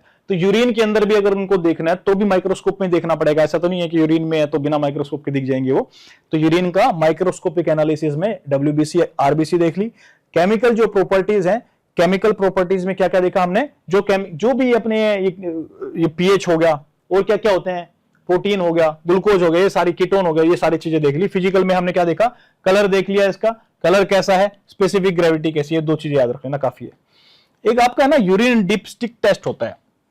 अब डिपस्टिक टेस्ट में क्या होता है, सिंपल एक स्ट्रिप होती है, प्लास्टिक स्ट्रिप, इसमें बहुत सारे ऐसे पैड बने होते हैं। ठीक है, अब ये स्ट्रिप को ऊपर से क्या करेंगे, एक बाउल है लगा लीजिए या जो भी है डब्बा जिसमें यूरिन लेके आया पेशेंट, इस स्टिक को डाल देंगे इसमें और उसको निकाल लेंगे। निकालने के बाद पूरा चार्ट होता है यहाँ पे। ठीक है, उस चार्ट पे लगा लीजिए ये ग्लूकोज के लिए था, ये प्रोटीन के लिए था, ये कीटोन बॉडीज के लिए था, ये नाइट्रेट के लिए था, ये पीएच के लिए था। तो ये डालने के बाद, क्योंकि इसमें इस वाले पोर्शन में केमिकल सब्सटेंसेस वही डले हुए थे इस वाले पोर्शन में, जो सिर्फ उसके साथ ही रिएक्ट करेंगे, ये अपना पीएच ही बताएंगे या फिर ये कीटोन बॉडीज ही बताएंगे या ग्लूकोज ही बताएगा, ये प्रोटीन ही बताएगा, ऐसे करके। तो स्टिक को डिप किसमें डिप किया, इस स्टिक को किसमें डिप किया, यूरिन के अंदर डिप करके रखा और विद इन 60 to 120 सेकंड आपका रिजल्ट आ जाता है। और ये जो भी कलर यहां पे बन के आएगा, आप इन कलर्स को इस चार्ट पे वो बता रखा होगा, लाइट कलर है या रेड है या येलो है या ग्रीन है, तो इसमें कौन सी प्रॉब्लम है। नॉर्मल कलर आता है तो नॉर्मल कलर वो होता है, मतलब कोई प्रॉब्लम नहीं है, उसमें हेल्दी है। तो एक ये बहुत ही जल्दी करने का टेस्ट होता है, एकदम से बताना हो तो। अगर एक आइडिया लग जाता है उसके बाद फर्दर डिटेल्ड एग्जामिनेशन करते हैं। ठीक है, बट बहुत जल्दी निकालना बताया ना मैंने, 1 से 2 मिनट में, 60 से 120 सेकंड में हो जाता है। हाँ जी, अब एक होता है ग्लोमेरुलर फिल्ट्रेशन रेट वाला, इसका मेजरमेंट कैसे करते हैं, ये बड़ा अपने आप में 2 घंटे का टॉपिक है, बट इसको आप MDRD याद रख लेना, ये एक टेस्ट होता है, ये टेस्ट इसमें यूज कर लेते हैं बस, इसके अलावा इसमें कुछ याद कर रखने की जरूरत नहीं है। रीनल इमेजिंग में देख लो, इमेजिंग, रीनल मतलब किडनी, इसकी इमेजिंग कर रहे हैं। इमेजिंग कैसे कर सकते हैं, अल्ट्रासाउंड से भी कर सकते हो, सीटी स्कैन से भी कर सकते हो, MRI से भी कर सकते हो। ठीक, तो इसमें क्या बोलना चाह रहा है, ये अल्ट्रासाउंड और सीटी स्कैन में ये नॉन इन्वेजिव इमेजिंग होती है। ऑब्वियसली बात है, कोई इन्वेड तो नहीं कर रहा है, तो नॉन इन्वेजिव टेक्निक है ये। तो जिसमें क्या कर सकते हैं हम, इसके साइज को, शेप को, स्ट्रक्चर को देख सकते हैं किडनी की। ठीक है, ये काफी तरह की एबनॉर्मलिटीज को डिटेक्ट करने में हेल्प करता है। किडनी स्टोन्स अगर हैं या सिस्ट अगर हैं तो अल्ट्रासाउंड बता सकता है। ये वैसे सीटी स्कैन भी बता देता है, कोई इतनी बड़ी बात नहीं है। जो अगर सिस्ट होती है, किडनी स्टोन होता है, वो सीटी स्कैन भी बता देता है। बट मेन बात क्या है यहाँ पे, शेप स्ट्रक्चर को देखने के काम आ रहा है। जो सीटी स्कैन और MRI होता है ना, यूजुअली ये मोर डिटेल्ड असेसमेंट के लिए करते हैं। बेसिकली अल्ट्रासाउंड से जो पता लगा वो भी पता लग जाता है सीटी स्कैन से, बट ये मोर डिटेल्ड एग्जामिनेशन के लिए काम में आते हैं। ठीक है, ये यूजुअली सॉफ्ट टिश्यू के लिए ही होता है अल्ट्रासाउंड वाला। ये सॉफ्ट टिश्यू और बोन्स और हार्ड टिश्यू, मतलब सॉफ्ट हार्ड दोनों के लिए काम में ले लेते हैं उसको। लिखना ये नाम है, लिखना है, ये तो मैं इसलिए बता रहा हूं ताकि फील रहे थोड़ा सा क्या बातें हुई थी, कम से कम इतना याद आ जाए कि सीटी स्कैन होता है एक, बस इतना याद आ जाए, इतना काफी है। क्लियरेंस टेस्ट की बात कर लेते हैं, क्रेटिनिन क्लियरेंस टेस्ट और इनुलिन क्लियरेंस टेस्ट। अब क्रेटिनिन में क्या होता है, एनिमल को रखते हैं और उसका जो यूरिन है उसका सैंपल 24 आवर्स तक कलेक्ट करते हैं। क्या उसमें चेक करते हैं हम क्रेटिनिन कितना बचा हुआ है। लगा लीजिए ब्लड के अंदर उसका क्रेटिनिन इतना था, उसके बाद 24 आवर तक उसका यूरिन में सैंपल लिया गया और देखा गया कि ब्लड में अगर ये इतना था तो यूरिन में 24 आवर्स में इसने कितना निकाला है। उसका GFR निकल के आ जाता है। क्या निकल के आ जाता है, GFR का भी पता लग जाता है और क्या क्लियरेंस टेस्ट का भी पता लग जाता है। भाई बॉडी के अंदर अगर ऐसा टॉक्सिक सब्सटेंस है जो बॉडी का काम का नहीं है तो उसका क्लियरेंस रेट क्या है, लगा लो 100 माइक्रोग्राम था ये ब्लड के अंदर, 24 घंटे में इसमें से 1 माइक्रोग्राम ही निकल करके आया। क्यों? क्योंकि हमने 24 आवर तक यूरिन जो था वो उसका सैंपल कलेक्ट किया है, उसके 24 आवर बाद हम चेक कर रहे हैं कि 1 माइक्रोग्राम में निकल गया है, मतलब 99 तो अंदर ही है, मतलब जो क्लियरेंस होना चाहिए था वो क्लियरेंस उतना अच्छा नहीं है। उससे डिटेक्ट कर लेते हैं, किससे, एक क्रेटिनिन क्लियरेंस वाले से। अब एक होता है इनुलिन क्लियरेंस। अब इनोलिन क्लियरेंस क्या है, ये एक पहली बात तो ये कोई नेचुरल नहीं होता। जैसे ये तो मसल अगर ब्रेक डाउन हो रही थी, क्रेटिनिन फॉस्फेट टूट रहा था, वो ब्रेक होकर के क्रेटिनिन में जा रहा था। ये तो बॉडी की नेचुरल मसल टूट रही है तो बॉडी में क्रेटिनिन आ रहा है। अब ये इनोलिन कोई बॉडी के अंदर नहीं होता, ये बाहर से देखते हैं। क्या क्यों देखते हैं? चेक करने के लिए कि इसकी क्लियरेंस रेट कितनी है। क्यों? क्योंकि यूजुअली क्या होता है इसके अंदर, ये सारा का सारा 100% बाहर निकल जाता है। क्रेटिनिन 100% बाहर नहीं निकलता तो उसका थोड़ा सा प्रिसाइज नहीं आता, तो बिल्कुल प्रिसाइज करने के लिए इनोलिन वाला ले लेते हैं। बट ये भी हम कभी यूज करते नहीं है क्लिनिकल्स में, क्लिनिक्स के अंदर इतना ज्यादा यूज नहीं करते हैं, क्योंकि ये क्या नेचुरल नहीं है। अब नेचुरल जो भी चीज नहीं है हम तो उसको बुरा मानते हैं भाई। अब ये है ACR, albumin albumin to creatinine ratio की हम यहां पे बात कर रहे हैं। एल्ब्यूमिन टू क्रेटिनिन रेशियो क्या होता है भाई? एल्ब्यूमिन क्या प्रोटीन होता है जो ब्लड के अंदर ब्लड प्लाज्मा में घूमता रहता है। क्रेटिनिन क्या है? ये मसल के ब्रेकडाउन से मिलता है। तो मेरे को ये बताओ, एल्ब्यूमिन अगर बॉडी से बाहर निकल रहा है ये अच्छी बात है, क्रेटिनिन बाहर निकल रहा है ये अच्छी बात है। क्रेटिनिन तो बुरा है, बाहर निकलना चाहिए ना उसके। तो एल्ब्यूमिन को मेंटेन रखना है सर, मतलब रहना चाहिए, Yes. अच्छी बात है। और क्रेटिनिन को बाहर निकालना है। ये रेशियो ज्यादा होना चाहिए सर। Yes exactly. तो एसीआर का जो रेशियो है ये एक्चुअली ऐसे होता है, ये माइक्रोग्राम में होता है, इसको हम ग्राम में लिखते हैं। क्या इसको माइक्रोग्राम में लिखते हैं, इसको ग्राम में लेते हैं अपन, क्योंकि अगर इसको भी माइक्रोग्राम में लेंगे इतना ज्यादा आ जाएगा, वो 0.00 आ जाएगा तो मजा नहीं आएगा उसमें। क्या उसमें उतना मजा नहीं आएगा, इसलिए इसको ग्राम में लिख दिया। यहाँ पे इसको माइक्रोग्राम में लिख दूंगा, इसकी वैल्यू तो ज्यादा आनी है हमें पता ही है। तो 0.000 पढ़ोगे उसमें ज्यादा मजा आएगा, या सीधा ये वैल्यू पढ़ोगे 30, 300, मोर देन 300, इसमें थोड़ा सा ज्यादा अच्छा लग रहा है बोलने में, नहीं तो इसलिए ज्यादा अच्छा लग रहा है तो माइक्रोग्राम डिवाइडेड बाय ग्राम में ले लेते हैं, इसको माइक्रोग्राम में चेंज नहीं करते हैं। होपफुली समझ में आ गई होगी ये बात आपको। अगर 30 ग्राम तक है, देखो इसमें ये क्या बोलना चाह रहा हूं मैं एसीआर वाले रेशियो में, चलो छोड़ो मैं फैक्चुअल बात नहीं करता हूं, मेरे को दिमाग वैसा हो जाएगा। बात समझ में आ गई ना आपको? एसीआर का रेशियो ज्यादा, एक मिनट रुको, आपने ज्यादा बोला था क्या डॉक्टर केपी? सॉरी, अगर ज्यादा होगा तो अच्छा होगा? एल्ब्यूमिन सर होना चाहिए ना, और वो कम होना चाहिए। नहीं, गलत बोल दिया आपने। वो एल्ब्यूमिन अगर ज्यादा होगा तो अच्छा कैसे होगा? यूरिन की बात कर रहे हैं, यूरिन के अंदर की बात कर रहे हैं हम। अच्छा अच्छा, है ना? मैं कंफ्यूज हो गया, मैंने कहा कम होना चाहिए है ना वो ब्लड की। हाँ नहीं ब्लड में नहीं, वो यूरिन चेक कर रहे हैं ना, पूरा टॉपिक तो यूरिन का चल रहा है अपना सारा का सारा। उल्टा हो गया। हाँ, ये एल्ब्यूमिन टू क्रेटिनिन रेशियो है ना, ये यूरिन में बात कर रहे हैं, इसकी ब्लड में थोड़ा ना कर रहे थे बात। तो मैं भी सोचा, मैंने कहा क्या हो गया एकदम से। तो एल्ब्यूमिन टू जो क्रेटिनिन रेशियो है वो कम होना चाहिए, ठीक है? तो अगर लगा लो ये 30 है, ये 300 है, ये 30 से के बीच में ये 30 to 300 है, और एक है आपका मोर देन 300 जो, और ये रेशियो किस में आता है? ग्राम अपॉन माइक्रोग्राम आएगा ना, क्योंकि नीचे वाला भी ग्राम लिख दूंगा तो ऑब्वियस सी बात है वैल्यू तो इसी की ज्यादा आएगी क्रेटिनिन की, तो 0.00 हो जाएगा, मतलब मजा ही नहीं आएगा। तो इसलिए ग्राम अपॉन माइक्रोग्राम में लिख देते हैं इसको, सॉरी माइक्रोग्राम अपॉन ग्राम लिख देते हैं, है ना? माइक्रोग्राम ऊपर ग्राम नीचे, क्योंकि ग्राम नीचे लिखेंगे तो वैल्यू कम लिखनी पड़ेगी ना ओवरऑल, तो डिवाइड होकर पॉइंटों में नहीं जाएगा वो। तो ये बोलते हैं कि जो 30 अगर इसकी वैल्यू आएगी, एसीआर वैल्यू अगर 30 है, इसका मतलब क्या है? एल्ब्यूमिन ज्यादा है कि कम है यूरिन के अंदर? इनके कंपैरिजन में कम है ना, इनके कंपैरिजन में। अगर एल्ब्यूमिन का और क्रेटिनिन का रेशियो देख रहे हैं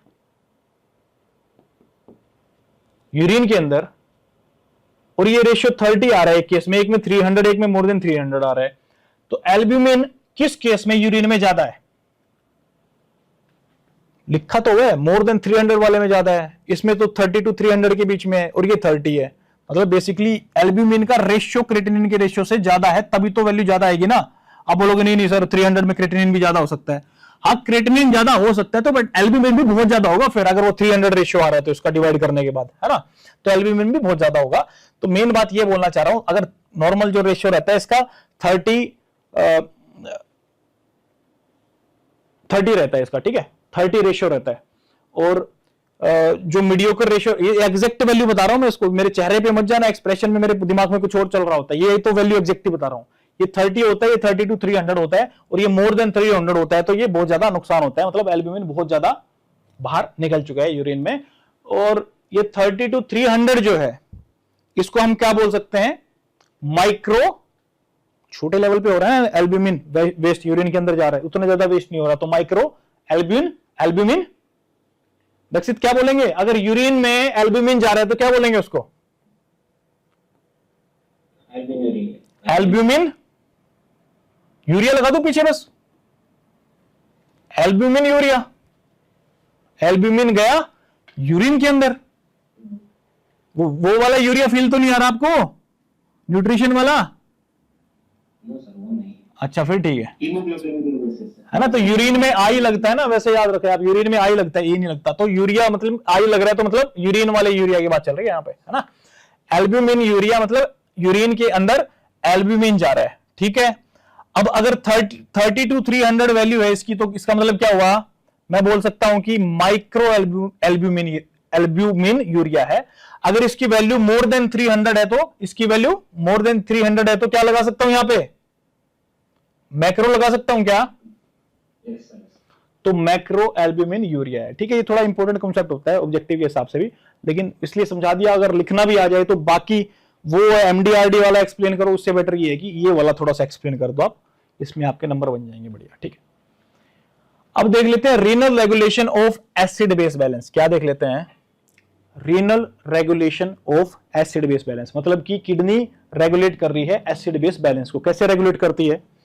हाइड्रोजन आयन को क्या करवाती है?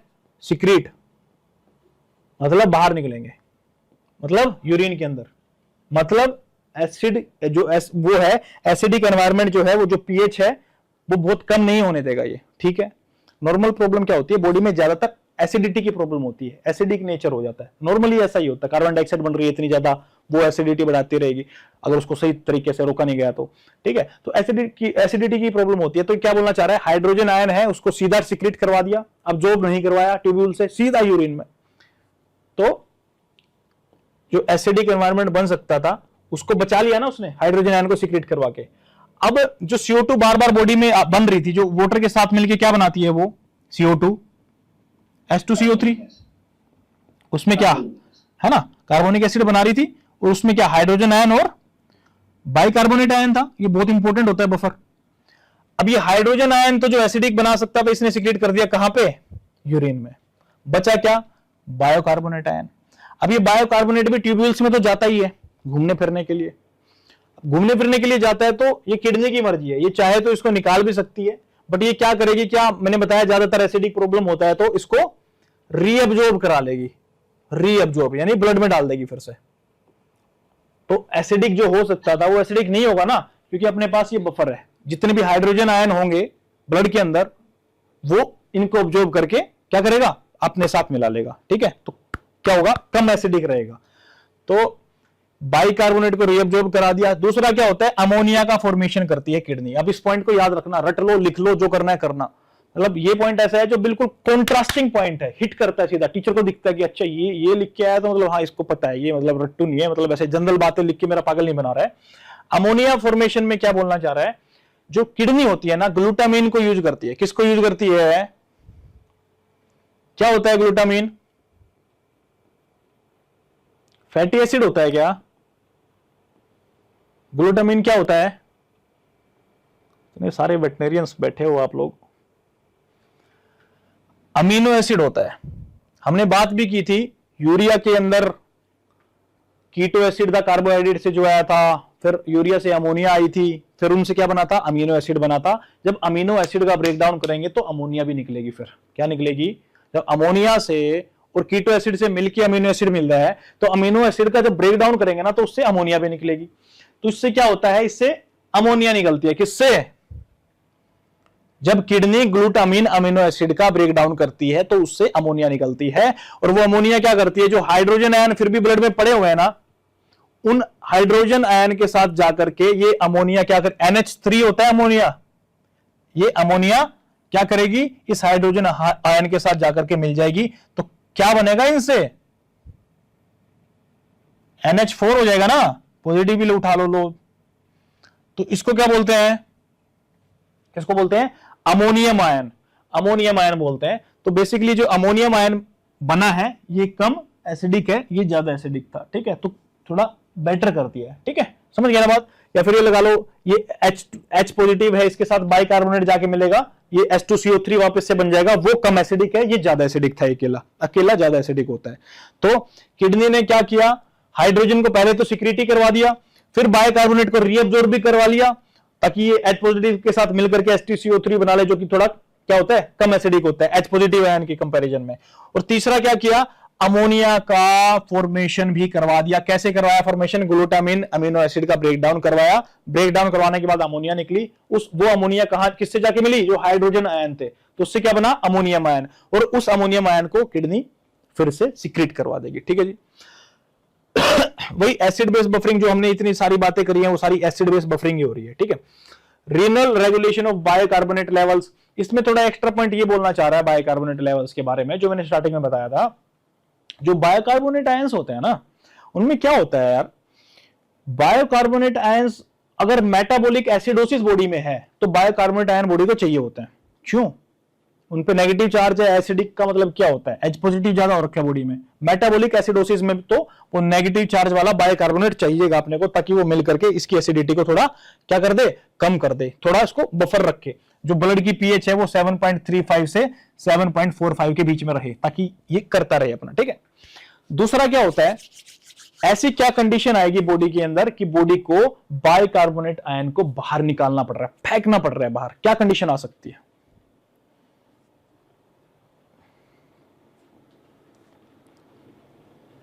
Metabolic एल्कालोसिस।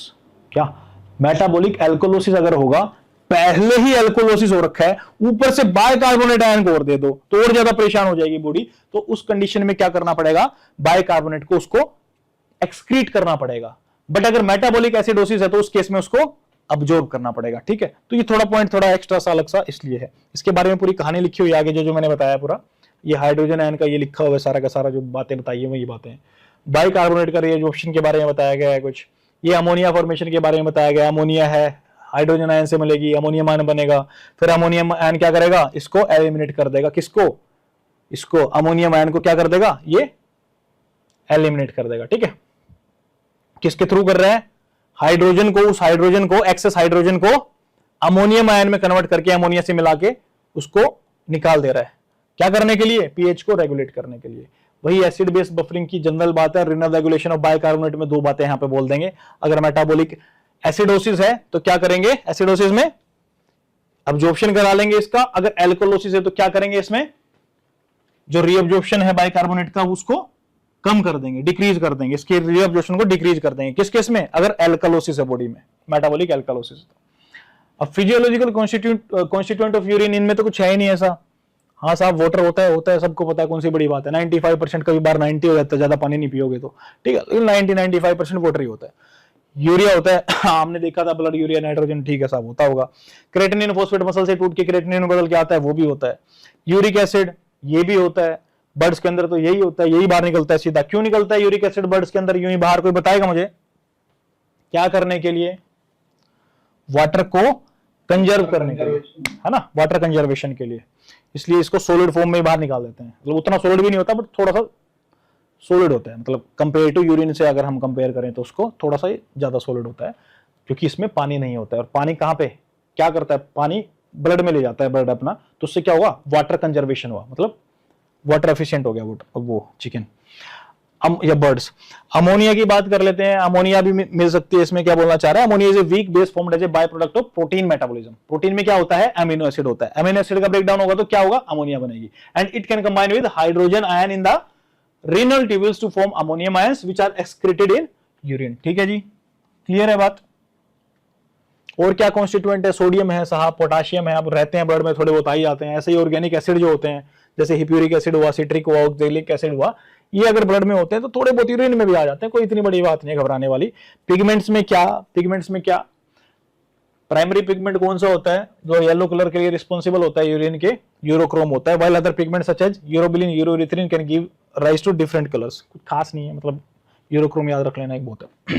Trace element and metabolites, trace elements metabolites, कुछ छोटे मोटे कुछ भी ट्रेस एलिमेंट, हार्मोन, विटामिन। आपको लग रहा होगा अरे बहुत बड़ी बीमारी है, हार्मोन विटामिन आ गया सर, वो देखो सामने लिखा हुआ है ट्रेस, बहुत ही छोटा पोर्शन उनका, ना मात्र, बिल्कुल उससे फर्क नहीं पड़ेगा। ठीक है, अब ग्लूकोज की बात कर लेते हैं। नॉर्मल कंडीशन में यूरिन से ग्लूकोज बाहर नहीं आता है, बट डायबिटिक अगर कंडीशन है तो ग्लूकोज बाहर आएगा। मतलब ग्लूकोज दिख रहा है तो डायबिटिक हो सकता है वो। क्या ऐसे ही प्रोटीन में एल्ब्यूमिन बाहर नहीं आता है, बट अगर एल्ब्यूमिन बाहर आ रहा है तो क्या मतलब प्रॉब्लम है उसके अंदर।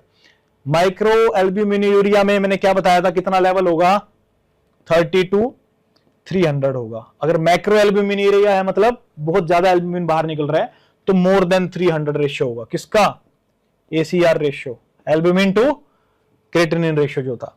अब cells and cellular elements, cells and cellular elements में क्या क्या बोल रहा है, क्या क्या चीजें मिल सकती हैं, ब्लड सेल्स मिल सकती है, व्हाइट ब्लड सेल्स मिल सकती हैं। अब इनका मतलब क्या होगा, अगर blood cells red blood cells हैं तो मतलब हिमेचूरिया है या हीमोग्लोबिनूरिया है, अगर हीमोग्लोबिन आया हुआ है तो। अगर व्हाइट ब्लड सेल्स हैं तो क्या होगा इसका मतलब, लक्षित बताएं। अगर white blood cells WBCs urine के अंदर आ रही हैं तो इसका मतलब क्या है, WBC कब प्रोड्यूस होती हैं बॉडी के अंदर ज्यादातर नंबर में, जब इम्यून इन्फेक्शन से, मतलब इम्यून सिस्टम डेवलप करना होता है, जब इन्फेक्शन से फाइट करना होता है बॉडी को। अब अगर यूरिन में WBC आ रही हैं तो वो ऑब्वियसली ब्लड में तो होंगी ही, और ब्लड में WBC है और इतनी ज्यादा है कि वो यूरिन में आ रही है, तो इसका मतलब क्या है, यूरिनरी ट्रैक्ट में इन्फेक्शन होने के चांसेस है बजाय की बॉडी में। ये बात याद रखना। ये नहीं है कि यहां पे मुझे इन्फेक्शन है, बॉडी में इन्फेक्शन है तो वो यूरिन में आ जाएगा, नहीं नहीं नहीं, नहीं। यूरिनरी ट्रैक्ट लगा लीजिए, ये यूरेटर आपका जा रहा है ना, इसमें इन्फेक्शन है, यहां पे फाइट हो रही है तो कुछ WBC यूरिन के अंदर आपको दिखाई देंगी। तो यूरिनरी ट्रैक्ट के इन्फेक्शन के या इन्फ्लामेशन होने के चांसेस हैं अगर आपको WBC दिखाई देती है। अगर आपको बॉडी में यहां पे WBC चल रही है तो वो यूरिन में आने के चांसेस नहीं है, वो यूरिनरी ट्रैक्ट के अंदर ही इन्फेक्शन है तो ही डायरेक्टली आएगी। ऐसे तो बॉडी WBC बनाती चली जाएगी और वो यूरिन के थ्रू बाहर चली, मतलब पागल थोड़ा ना है बॉडी। तो वो यूरिनरी ट्रैक्ट के अंदर अगर इन्फेक्शन होगा तो WBC आपके यूरिन में आपको दिखाई देने के चांसेस ज्यादा हैं। ठीक है जी, कोई बड़ी बात नहीं है, छोटी सी बात थी। अब नॉर्मल कॉन्स्टिट्यूएंट ऑफ यूरिन क्या क्या होता है। हाँ जी, क्या ओलो के है क्या? नहीं सर, वीडियो नहीं आ रहा है 10 मिनट। अच्छा, वीडियो नहीं आ रहा है, काफी देर से नहीं आ रहा है क्या? नहीं सर, 10 मिनट हो गया। अब वीडियो आ रहा है सर। अच्छा, और चुप लेफ्ट हो जा रहे हैं बार बार और ज्वाइन भी हो रहे हैं, फिर ज्वाइन हो गए। वीडियो तो आ रहा है। अच्छा, और कोई ऐसा है जिसको वीडियो नहीं दिखाई दे रहा है अभी?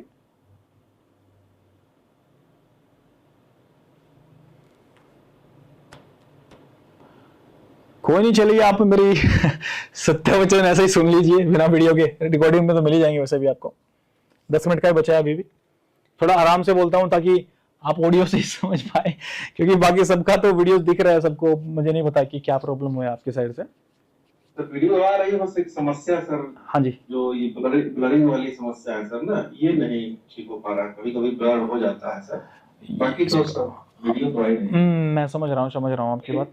फोकस वाली समस्या सर है, वर्ड्स नहीं दिख रहे हैं साफ साफ। कोई नहीं, इसका फोकस का भी करते हैं हम कुछ।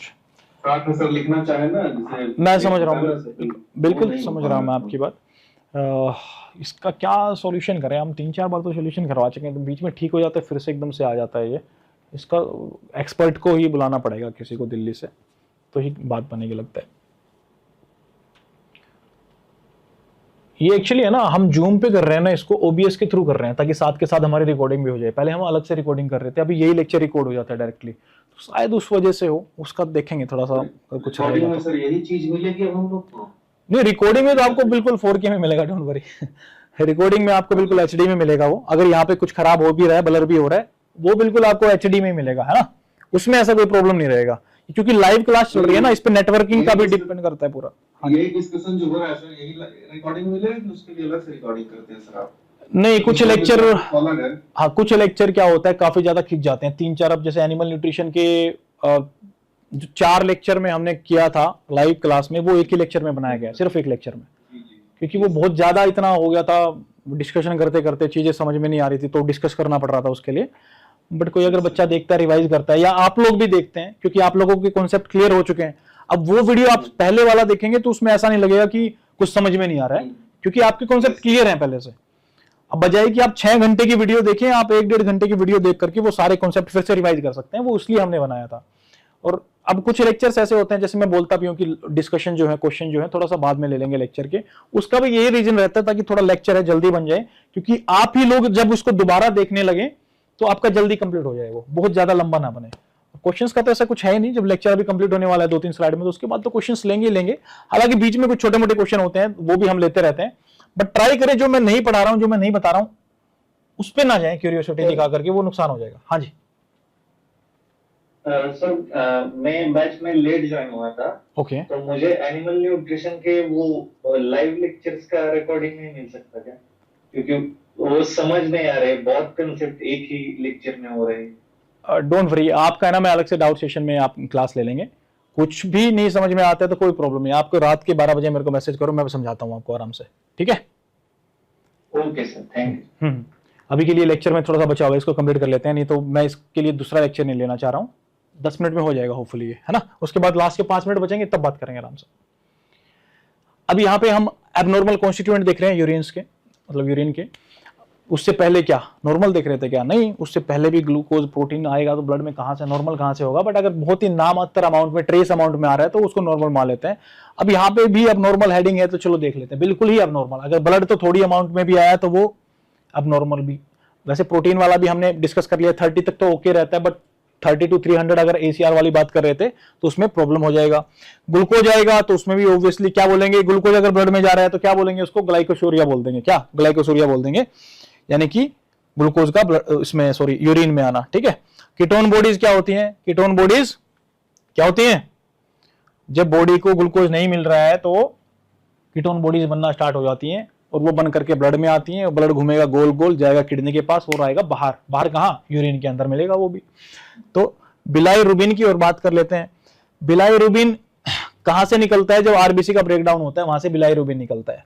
ये बोलना चाह रहा है अगर यूरिन के अंदर बिलाइरुबिन ज्यादा है, ज्यादा नहीं बोल रहा है, ये सिंपली बोल रहा है, इसको तो पूरा एक्सप्लेन करना पड़ेगा आज बिठा करके, चलो कोई बात नहीं, एक बार देख लेते हैं क्या बोल रहा है। बिलाइरुबिन अगर यूरिन में है तो वो क्या इंडिकेट कर सकता है? वो इंडिकेट कर सकता है कि लीवर में या गोल ब्लैडर में प्रॉब्लम है। अब वो क्यों इंडिकेट करता है ऐसा?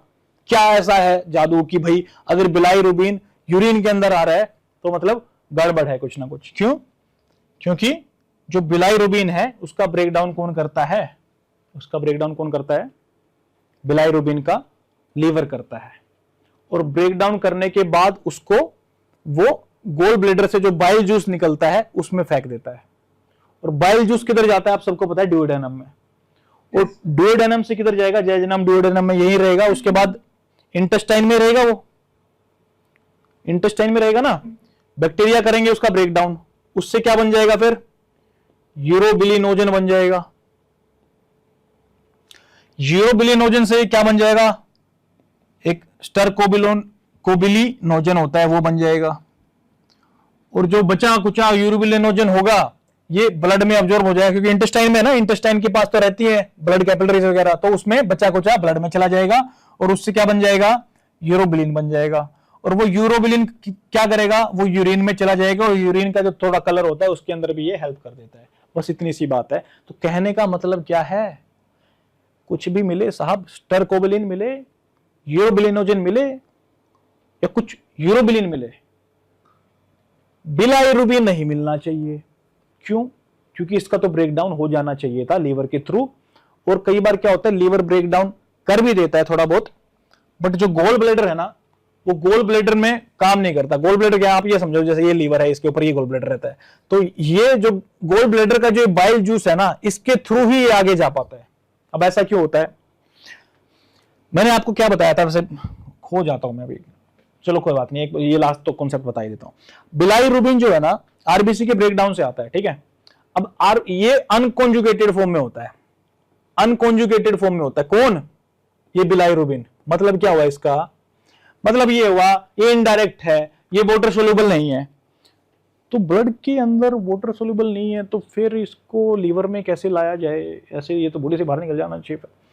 इसको एल्ब्यूमिन जो होता है ना ब्लड के अंदर, हमने पढ़ा भी था, ये ट्रांसपोर्ट करने का भी काम करता है। एल्ब्यूमिन जो है ये इस अनकॉन्जुगेटेड बिलाइरुबिन को पकड़ करके लीवर के पास लेके जाता है। क्या? ये अनकॉन्जुगेटेड बिलाइरुबिन को लीवर के पास लेके जाता है। कौन? एल्ब्यूमिन लेके जाता है और छोड़ देता है लीवर के पास। लीवर इसमें 3-4 चीजें ऐड करता है, 1-2 कम करता है, इसको घुसापीटी करता है, इसके साथ क्या क्या करता है वो बताने लगूंगा तो 1 घंटे का टॉपिक हो जाएगा, कभी नहीं आएगा तो मतलब जिंदगी खराब कर दूंगा तुम्हारी, इतना बताऊंगा तो। मेन बात क्या है, लीवर इसके साथ छेड़छाड़ करता है थोड़ी, इसको कॉन्जुगेटेड कर देता है। कॉन्जुगेटेड, अनकॉन्जुगेटेड से क्या हुआ, कॉन्जुगेटेड बना देता है, किसको, बिलाइरुबिन को। और बिलाइरुबिन कॉन्जुगेटेड होने के बाद क्या हो जाता है, वाटर में सोल्यूबल हो जाता है। क्या, वाटर में सोल्यूबल हो जाता है। और वाटर में सोल्यूबल का मतलब कोई वहां पे गंगा तो नहीं बह रही है, लेकिन जो लीवर है इसके ऊपर जो गोल ब्लैडर था, इससे जो बाइल जूस निकल रहा था, अब लीवर इसको अनकॉन्जुगेटेड से कॉन्जुगेटेड में चेंज करके बाइल जूस की तरफ फेंकेगा, तो ये सोल्यूबल हो जाएगा और ये सोल्यूबल होकर डुओडेनम में और फर्दर इंटेस्टाइन में चला जाएगा। अगर ये सोल्यूबल ही नहीं होगा तो कैसे काम चलेगा, इसमें डाल ही नहीं सकता। और ये जो पहले से पड़े हुए हैं यही नहीं डल रहे हैं, तो ये भी बनाना छोड़ देगा, फिर बिलाइरुबिन ऐसे ही पड़ा रहेगा। तो या तो लीवर में प्रॉब्लम हो या गोल ब्लैडर के अंदर कोई ऑब्स्ट्रक्शन हो, या काम भी कर रहा हो, ये बाइल डक्ट में ऑब्स्ट्रक्शन है, लिक्विड आ ही नहीं रहा, बाइल जूस आ ही नहीं रहा आगे, तो भी प्रॉब्लम है। अगर नहीं बना रहा तो भी प्रॉब्लम, ये गोल ब्लैडर बाइल जूस बना रहा है बट इसमें ऑब्स्ट्रक्शन है तो भी प्रॉब्लम, और लीवर ही काम नहीं कर रहे तो भी प्रॉब्लम। तो ये अगर बिलाइरुबिन अगर हमें यूरिन में मिलता है तो इतनी सारी चीजें हम बता सकते हैं कि लीवर में प्रॉब्लम हो सकता है, फाइब्रोसिस हो सकता है, सिरोसिस हो सकता है, फैटी लीवर हो सकता है, या फिर गोल ब्लैडर में कमी हो सकती है। या गोल ब्लैडर में कमी नहीं है, वो जो बाइल डक्ट है ना जिससे गोल ब्लैडर का बाइल जूस निकल करके आता है, उसमें कुछ ऑब्स्ट्रक्शन है। क्या है, उसमें कुछ ऑब्स्ट्रक्शन है। ये चीजें अगर आपको समझ में नहीं आती है ना दक्षित, तो आप अलग से डाउट सेशन वाली क्लास में ज्वाइन कर लिया करें, उसमें आपको अच्छे से बताएंगे। या डाउट सेशन भी नहीं करना है, छोड़ो, मेरे को डायरेक्ट फोन कर लिया करो। ये आपके कॉन्सेप्ट क्लियर होना बहुत जरूरी है। ये क्या है, ये बाइल डक्ट किस काम आती है, ये बाइल कहां से आ गया बीच में। हालांकि अभी फिजियोलॉजी में हम आगे पढ़ेंगे ना, आई एम क्वाइट श्योर ये सारी चीजें डाइजेस्टिव सिस्टम के अंदर आपका सारा क्लियर हो जाएगा, आपको बिल्कुल मजा आएगा पढ़ने में, ठीक है। वहां पे हो जाना चाहिए वो। बट फिर भी अगर आपको है कि नहीं समझ में नहीं आया, मेरे को लेक्चर नहीं समझ में आ रहा, डोंट वरी, टेक्स्ट करो, मैसेज करो, कॉल करो, ठीक। एक टाइम तो फ्री होऊंगा, बताऊंगा उस टाइम। का लिंक अलग से है क्या सर, अभी हुआ नहीं तो? क्या डाउट सेशन का लिंक सर?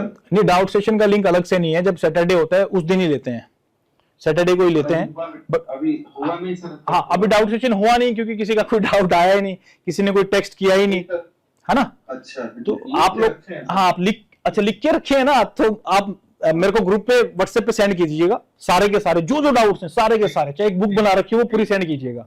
उसके लिए हम अलग से टाइम निकालेंगे, सैटरडे नहीं तो जो भी टाइमिंग रहेगी, जो हमें सुटेबल रहेगी 2-3 बच्चों को, क्योंकि समझने वाले उतने ही है ना, तो उनके अकॉर्डिंगली एक टाइम सेट कर लेंगे अपना, और उस टाइम पे सबके डाउट को एक साथ ले लेंगे, ठीक है जी। Okay sir. चलिए जी, अब ल्यूकोसाइट में क्या, वही ल्यूकोसाइट में वही बोलना चाह रहा है, if there is a presence of white blood cell in urine, इसको क्या बोलते हैं, पायोरिया बोल देते हैं, can be a sign of infection और inflammation in the urinary tract. ये नहीं है कि मेरे ब्रेन में कुछ चल रहा है, WBC का इन्फेक्शन हो रखा है तो वो यूरिन में दिखेगा, नहीं नहीं नहीं, यूरिन ट्रैक्ट में है तो ही वो WBC उसके अंदर आ रही है। ऐसा नहीं है कि यहां पे इन्फेक्शन है तो ये वाली WBC निकल के यूरिन में आ जाएंगी। क्यों ऐसा क्यों नहीं होगा, डॉक्टर के भी बताएंगे क्या। अगर मेरे को चेस्ट में इन्फेक्शन है, वहां पे WBC काम कर रही है, वो यूरिन में निकल के क्यों नहीं आएंगी। सर तो ब्लड के पैरासाइट्स, तो ब्लड है तो ब्लड तो घूम ही रहा है, किडनी से तो होके जाता ही है वो, क्या दिक्कत है, आ जाए बाहर, वो भी क्यों नहीं आती है बाहर। तो सीधी कॉमन सेंस की बात है, अगर वो बाहर आ जाएंगी तो इन्फेक्शन कैसे ठीक होगा। बॉडी WBC बनाती रहेगी, वो यूरिन में आती रहेगी, तो इन्फेक्शन कैसे ठीक होगा फिर।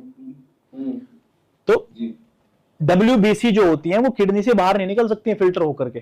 ये बोमेन कैप्सूल है ना, और ये ग्लोमेरुलस है, तो अगर बाय चांस ये WBC यहां पे घूम के, वैसे तो आएंगे नहीं, जिस साइड पे वहां पे रहेंगी, बाय चांस यहां पे आ भी जाती हैं तो वो फिल्टर होकर के इसमें नहीं जाएंगी यूरिन के अंदर।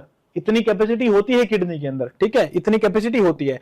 बट जो किडनी के यूरेटर में इंफेक्शन हो रखा है, यूरिनरी ट्रैक्ट में जिसको हम बोल रहे हैं, यही तो ट्रैक्ट होता है ना यूरिनरी का, जो किडनी से यूरेटर आता है, इस यूरेटर के अंदर ही इंफेक्शन है। ये तो कुछ तो इसमें ब्लड नहीं चल रहा इतना, तो इसके अंदर वाली साइड में इंफेक्शन है, वहां पे WBC है, तो वो यूरिन के भाव के साथ थोड़ी बहुत जो WBC है वो निकल आती है, इसलिए बोलते हैं urinary tract infection, specially use कर लेते हैं इसके लिए वर्ड, ठीक है, यूरिनरी ट्रैक्ट का इंफेक्शन या इन्फ्लामेशन। ओके, क्योंकि इन्फ्लामेशन होता है, वहां से यूरिन जाता है तो इसके साथ इन्फ्लेम्ड वाला एरिया जिसमें RBC होती है वो भी चली जाती है, साथ में WBC होती है, सॉरी, ठीक है। क्रिस्टल्स में वही है, वही क्रिस्टल्स के बारे में वही बताना चाह रहे हैं, जिससे धीरे धीरे करके किडनी स्टोन बन जाता है। वो आ रहे हैं तो वो भी अबनॉर्मल हैं, बैक्टीरिया अबनॉर्मल होता ही हैं, कुछ सेल्स आ रही हैं, कौन सी वाली सेल आ रही है, जैसे कि presence of abnormal cell in urine में indicate underlying health issues such as cancer, ठीक है भाई, ट्यूमर सेल आ रही है, साथ के साथ बहुत सारा गुच्छा आ रहा है सेल्स का, तो बोल देंगे ट्यूमर सेल, ट्यूमर भी हो सकता है। तो कहने का मतलब दक्षित आपको पता लगा, यूरिन को देख करके हम कितनी सारी चीजों को पता लगा सकते हैं कि इस इंसान के अंदर इसका लीवर काम नहीं कर रहा है, वो भी यूरिन से पता कर लिया। इसका गोल ब्लैडर में ऑब्स्ट्रक्शन हो सकता है, वो भी यूरिन से पता कर लिया। ग्लूकोज डायबिटीज है, वो भी यूरिन से पता कर लिया। प्रोटीन यूरिया, इसमें एल्ब्यूमिन वाला चल रहा है भाई, प्रोटीन सेट नहीं कर पा रहा है, वो भी उससे चेक कर लिया। ब्लड का पीएच ठीक नहीं है, इवन वहां तक भी पता कर सकते हैं।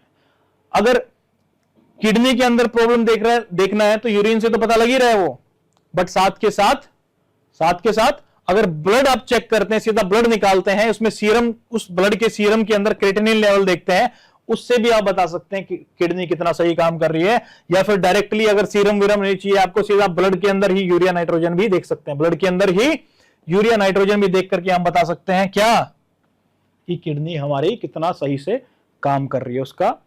उसके लिए वो ऊपर 2 ब्लड टेस्ट थे, ठीक है। क्लियरेंस टेस्ट भी हमने देखे थे। क्या था क्लियरेंस टेस्ट में, कोई बताएगा? इन्युलिन वाला था, जिसको हम यूजुअली यूज नहीं करते हैं। और क्या था? एसीआर था, एल्ब्यूमिन टू क्रिएटिनिन रेशियो। और क्या था? तीसरा क्या था, याद है किसी को? शाबाश। चलिए, अब ये 1-2 स्लाइड बची हुई है, इनको जल्दी कंप्लीट करते हैं, 5 मिनट हमारे पास। अभी कोई क्वेश्चन मत फेंकना मेरे ऊपर। Renal failure passive venous congestion, ये मैंने वैसे कल एक्सप्लेन कर दिया था हेडिंग में। इसमें ये बोलना चाह रहा है अगर किडनी का फेलियर होगा, कैसे?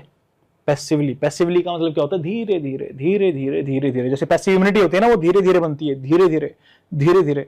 जैसे कोई इंसान होता है, हम बोलते हैं यार बड़ा पैसिव इंसान है यार, दिमाग नहीं लगाता, एक्टिव ही नहीं है बिल्कुल भी, वो भी धीरे धीरे चलता है, मतलब दिमाग नहीं लगा रहा वो।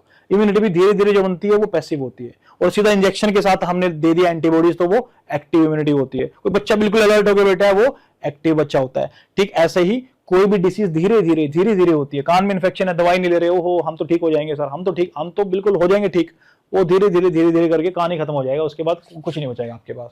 तो इसको हम क्या बोल देते हैं? पैसिव वाला फील वहां से ले लेते हैं। हालांकि उसके लिए हम दूसरा वर्ड भी यूज करते हैं जो ज्यादा प्रॉपर होता है, क्रोनिक वाला यूज करते हैं उसके लिए, क्रोनिक डिसीज जो होती है, इसलिए हम इसको सीडीके बोल देते हैं, chronic CKD, chronic kidney disease भी इसको बोल देते हैं हम। बट यहाँ पे हम बात कर रहे हैं रीनल फेलियर हुआ कैसे? पैसिव वीनस कंजेशन से। वीनस कंजेशन के लिए वर्ड यूज किया पैसिव, मतलब एकदम से नहीं हुआ है, धीरे धीरे धीरे धीरे करके हुआ है।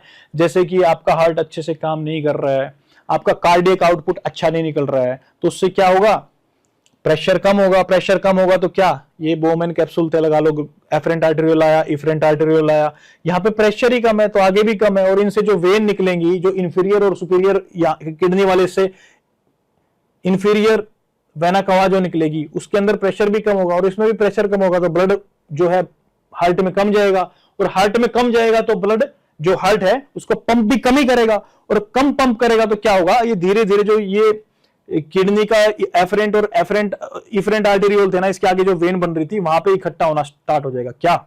ब्लड वहां पे इकट्ठा होना स्टार्ट हो जाएगा, और यहाँ पे इकट्ठा होना स्टार्ट होगा तो क्या होगा? इसकी वजह से हल्का सा प्रेशर यहाँ पे जाने लगेगा, और यहाँ पे जब ग्लोमेरुलस पे प्रेशर पड़ने लगेगा तो उसकी वजह से क्या होगा? ग्लोमेरुलस पे प्रेशर पड़ रहा है तो क्या होगा? उसकी वजह से किडनी जो फिल्ट्रेशन कर रही थी वो प्रॉपर फिल्ट्रेशन नहीं कर पाएगी, जो किडनी हाइड्रोजन आयन को सिक्रेट कर रही थी वो नहीं कर पाएगी, जो वो किडनी बाइकार्बोनेट आयन को अब्जॉर्ब कर रही थी वो नहीं कर पाएगी। तो उसकी वजह से क्या होगा? जो हाइड्रोजन आयन है उनका नंबर बढ़ जाएगा, बाइकार्बोनेट का नंबर घट जाएगा, तो पीएच प्रॉपरली रेगुलेट नहीं हो पाएगा। और क्या होगा? हाइड्रोजन का नंबर बढ़ने से, हाइड्रोजन का नंबर बढ़ने से जो पीएच है वो कम हो जाएगा, और कम पीएच को क्या बोलते हैं हम? क्या बोलते हैं? एसिडिक हो जाएगा। और फिजियोलॉजी ब्लड के अंदर एसिडिटी है तो क्या बोलते हैं? एसिडिटी है, मेरे मुंह से एसिडिटी निकलता है, क्या करूं मैं? तो एसिडोसिस उसको बोल देते हैं। क्या? एसिडोसिस हो जाएगा। किसकी वजह से हुआ एसिडोसिस? किडनी की वजह से। तो मैं क्या बोल सकता हूं? रीनल एसिडोसिस हो जाएगा। क्या हो जाएगा? रीनल एसिडोसिस हो जाएगा, ठीक है। अब इसकी वजह से एक और होता है, फॉस्फेट को क्या करता है किडनी? सीक्रेट करता रहता है, सीक्रेट करता रहता है, ठीक है। अब जैसे ही ये एसिडोसिस होता है तो ये प्रोटीन, ये फॉस्फोरस को क्या करेगा? ब्लड के अंदर लेना स्टार्ट कर देगा। अब ब्लड के अंदर फॉस्फेट को लेना स्टार्ट किया, जैसे ही स्टार्ट किया वैसे ही एक भाई साहब को बहुत प्रॉब्लम हुई, उनको बड़ी दिक्कत हुई, उनके दिल में लगी बात जाकर के सीधा, कहां पे? यहां पे, ये बैठे साइड में, कौन बैठे हैं साइड में यहाँ पे, ये यूं, एक तो ये है और ये क्या है, ये तो थायराइड है, ये क्या है, पैराथायराइड। भाई साहब को प्रॉब्लम हुई, क्यों? क्योंकि फोस्फोरस का और कैल्शियम का तो बहुत ही करीबी क्या था, नाता था। अब फोस्फोरस को एक्सक्रीट नहीं कर रही है किडनी, तो मतलब क्या, फोस्फोरस का लेवल जो है ब्लड में ज्यादा बढ़ रहा है। अब इनको प्रॉब्लम हो रही है पैराथायराइड को कि फोस्फोरस का प्रॉब्लम बढ़ रहा है, मेरे को रेशियो बनाना है 2:1 का, रेशियो बनाना है 2:1 का, बस पागल हो गए भाई साहब। इस प्यार में ये पागल हो चुके हैं, इनको रेशियो बनाना है 2:1 का। तो फोस्फोरस तो आ रहा है ब्लड में, उसके लिए क्या चाहिएगा, क्या चाहिएगा उसके लिए, कैल्शियम चाहिएगा। अब कैल्शियम कहां से लेके आए भाई साहब, डाइट में जितना आ रहा है उतना ही आ रहा है। बोन के अंदर से डीमिनरलाइजेशन करवा करवा करके ये ब्लड के अंदर कैल्शियम लेके आते हैं, ताकि कैल्शियम का और फोस्फोरस का रेशियो मेंटेन कर सकें। इसलिए बोलते हैं जो रीनल एसिडोसिस होती है ना, उसी के साथ सेकेंडरी हाइपर पैराथायरॉइडिज्म भी हो जाता है। सेकेंडरी क्यों? क्योंकि डायरेक्टली इसका रोल नहीं था, इसमें इन्फेक्शन नहीं हुआ था कुछ, बट किडनी की वजह से रीनल एसिडोसिस जो हुआ था, उसकी वजह से जो फोस्फेट का लेवल ब्लड में ज्यादा आया था, उस फोस्फेट को बराबर का कैल्शियम देने के लिए 2:1 करने के लिए रेशियो को, ये पैराथायरॉइड क्या हो जाता है, ये हाइपर एक्टिविटी हो जाती है इसकी, इसको बोलते हैं सेकेंडरी हाइपर पैराथायरॉइडिज्म, जो कि कैल्शियम को निकालने के लिए डीमिनरलाइजेशन भी करवा देता है। और जब बॉडी के अंदर, ब्लड के अंदर एसिडोसिस हो जाता है, तो उसकी वजह से मसल वेस्टिंग भी होना स्टार्ट हो जाती है, मसल का जो है ब्रेक डाउन होना भी स्टार्ट हो जाता है। तो यही बात बोलना चाह रहा था, भी बढ़ जाएगा इसके साथ में। बिल्कुल। तो ये कंडीशन कैसे बन रही थी, हार्ट फेलियर की वजह से, या कार्डियक आउटपुट कम है उसकी वजह से क्या होगा, वीनस प्रेशर जो है वो बढ़ जाएगा। मतलब वीनस प्रेशर का मतलब ये नहीं कि आगे भागने लगेगा, यहां पे कंजेशन हो रहा है तो प्रेशर पीछे की तरफ बढ़ेगा, वो समझ रहे हो ना बात। कभी ज्यादा खुश हो जाओ कि नहीं नहीं नहीं प्रेशर बढ़ रहा है सर, सही काम चल रहा है, गलत बोल रहा हूं।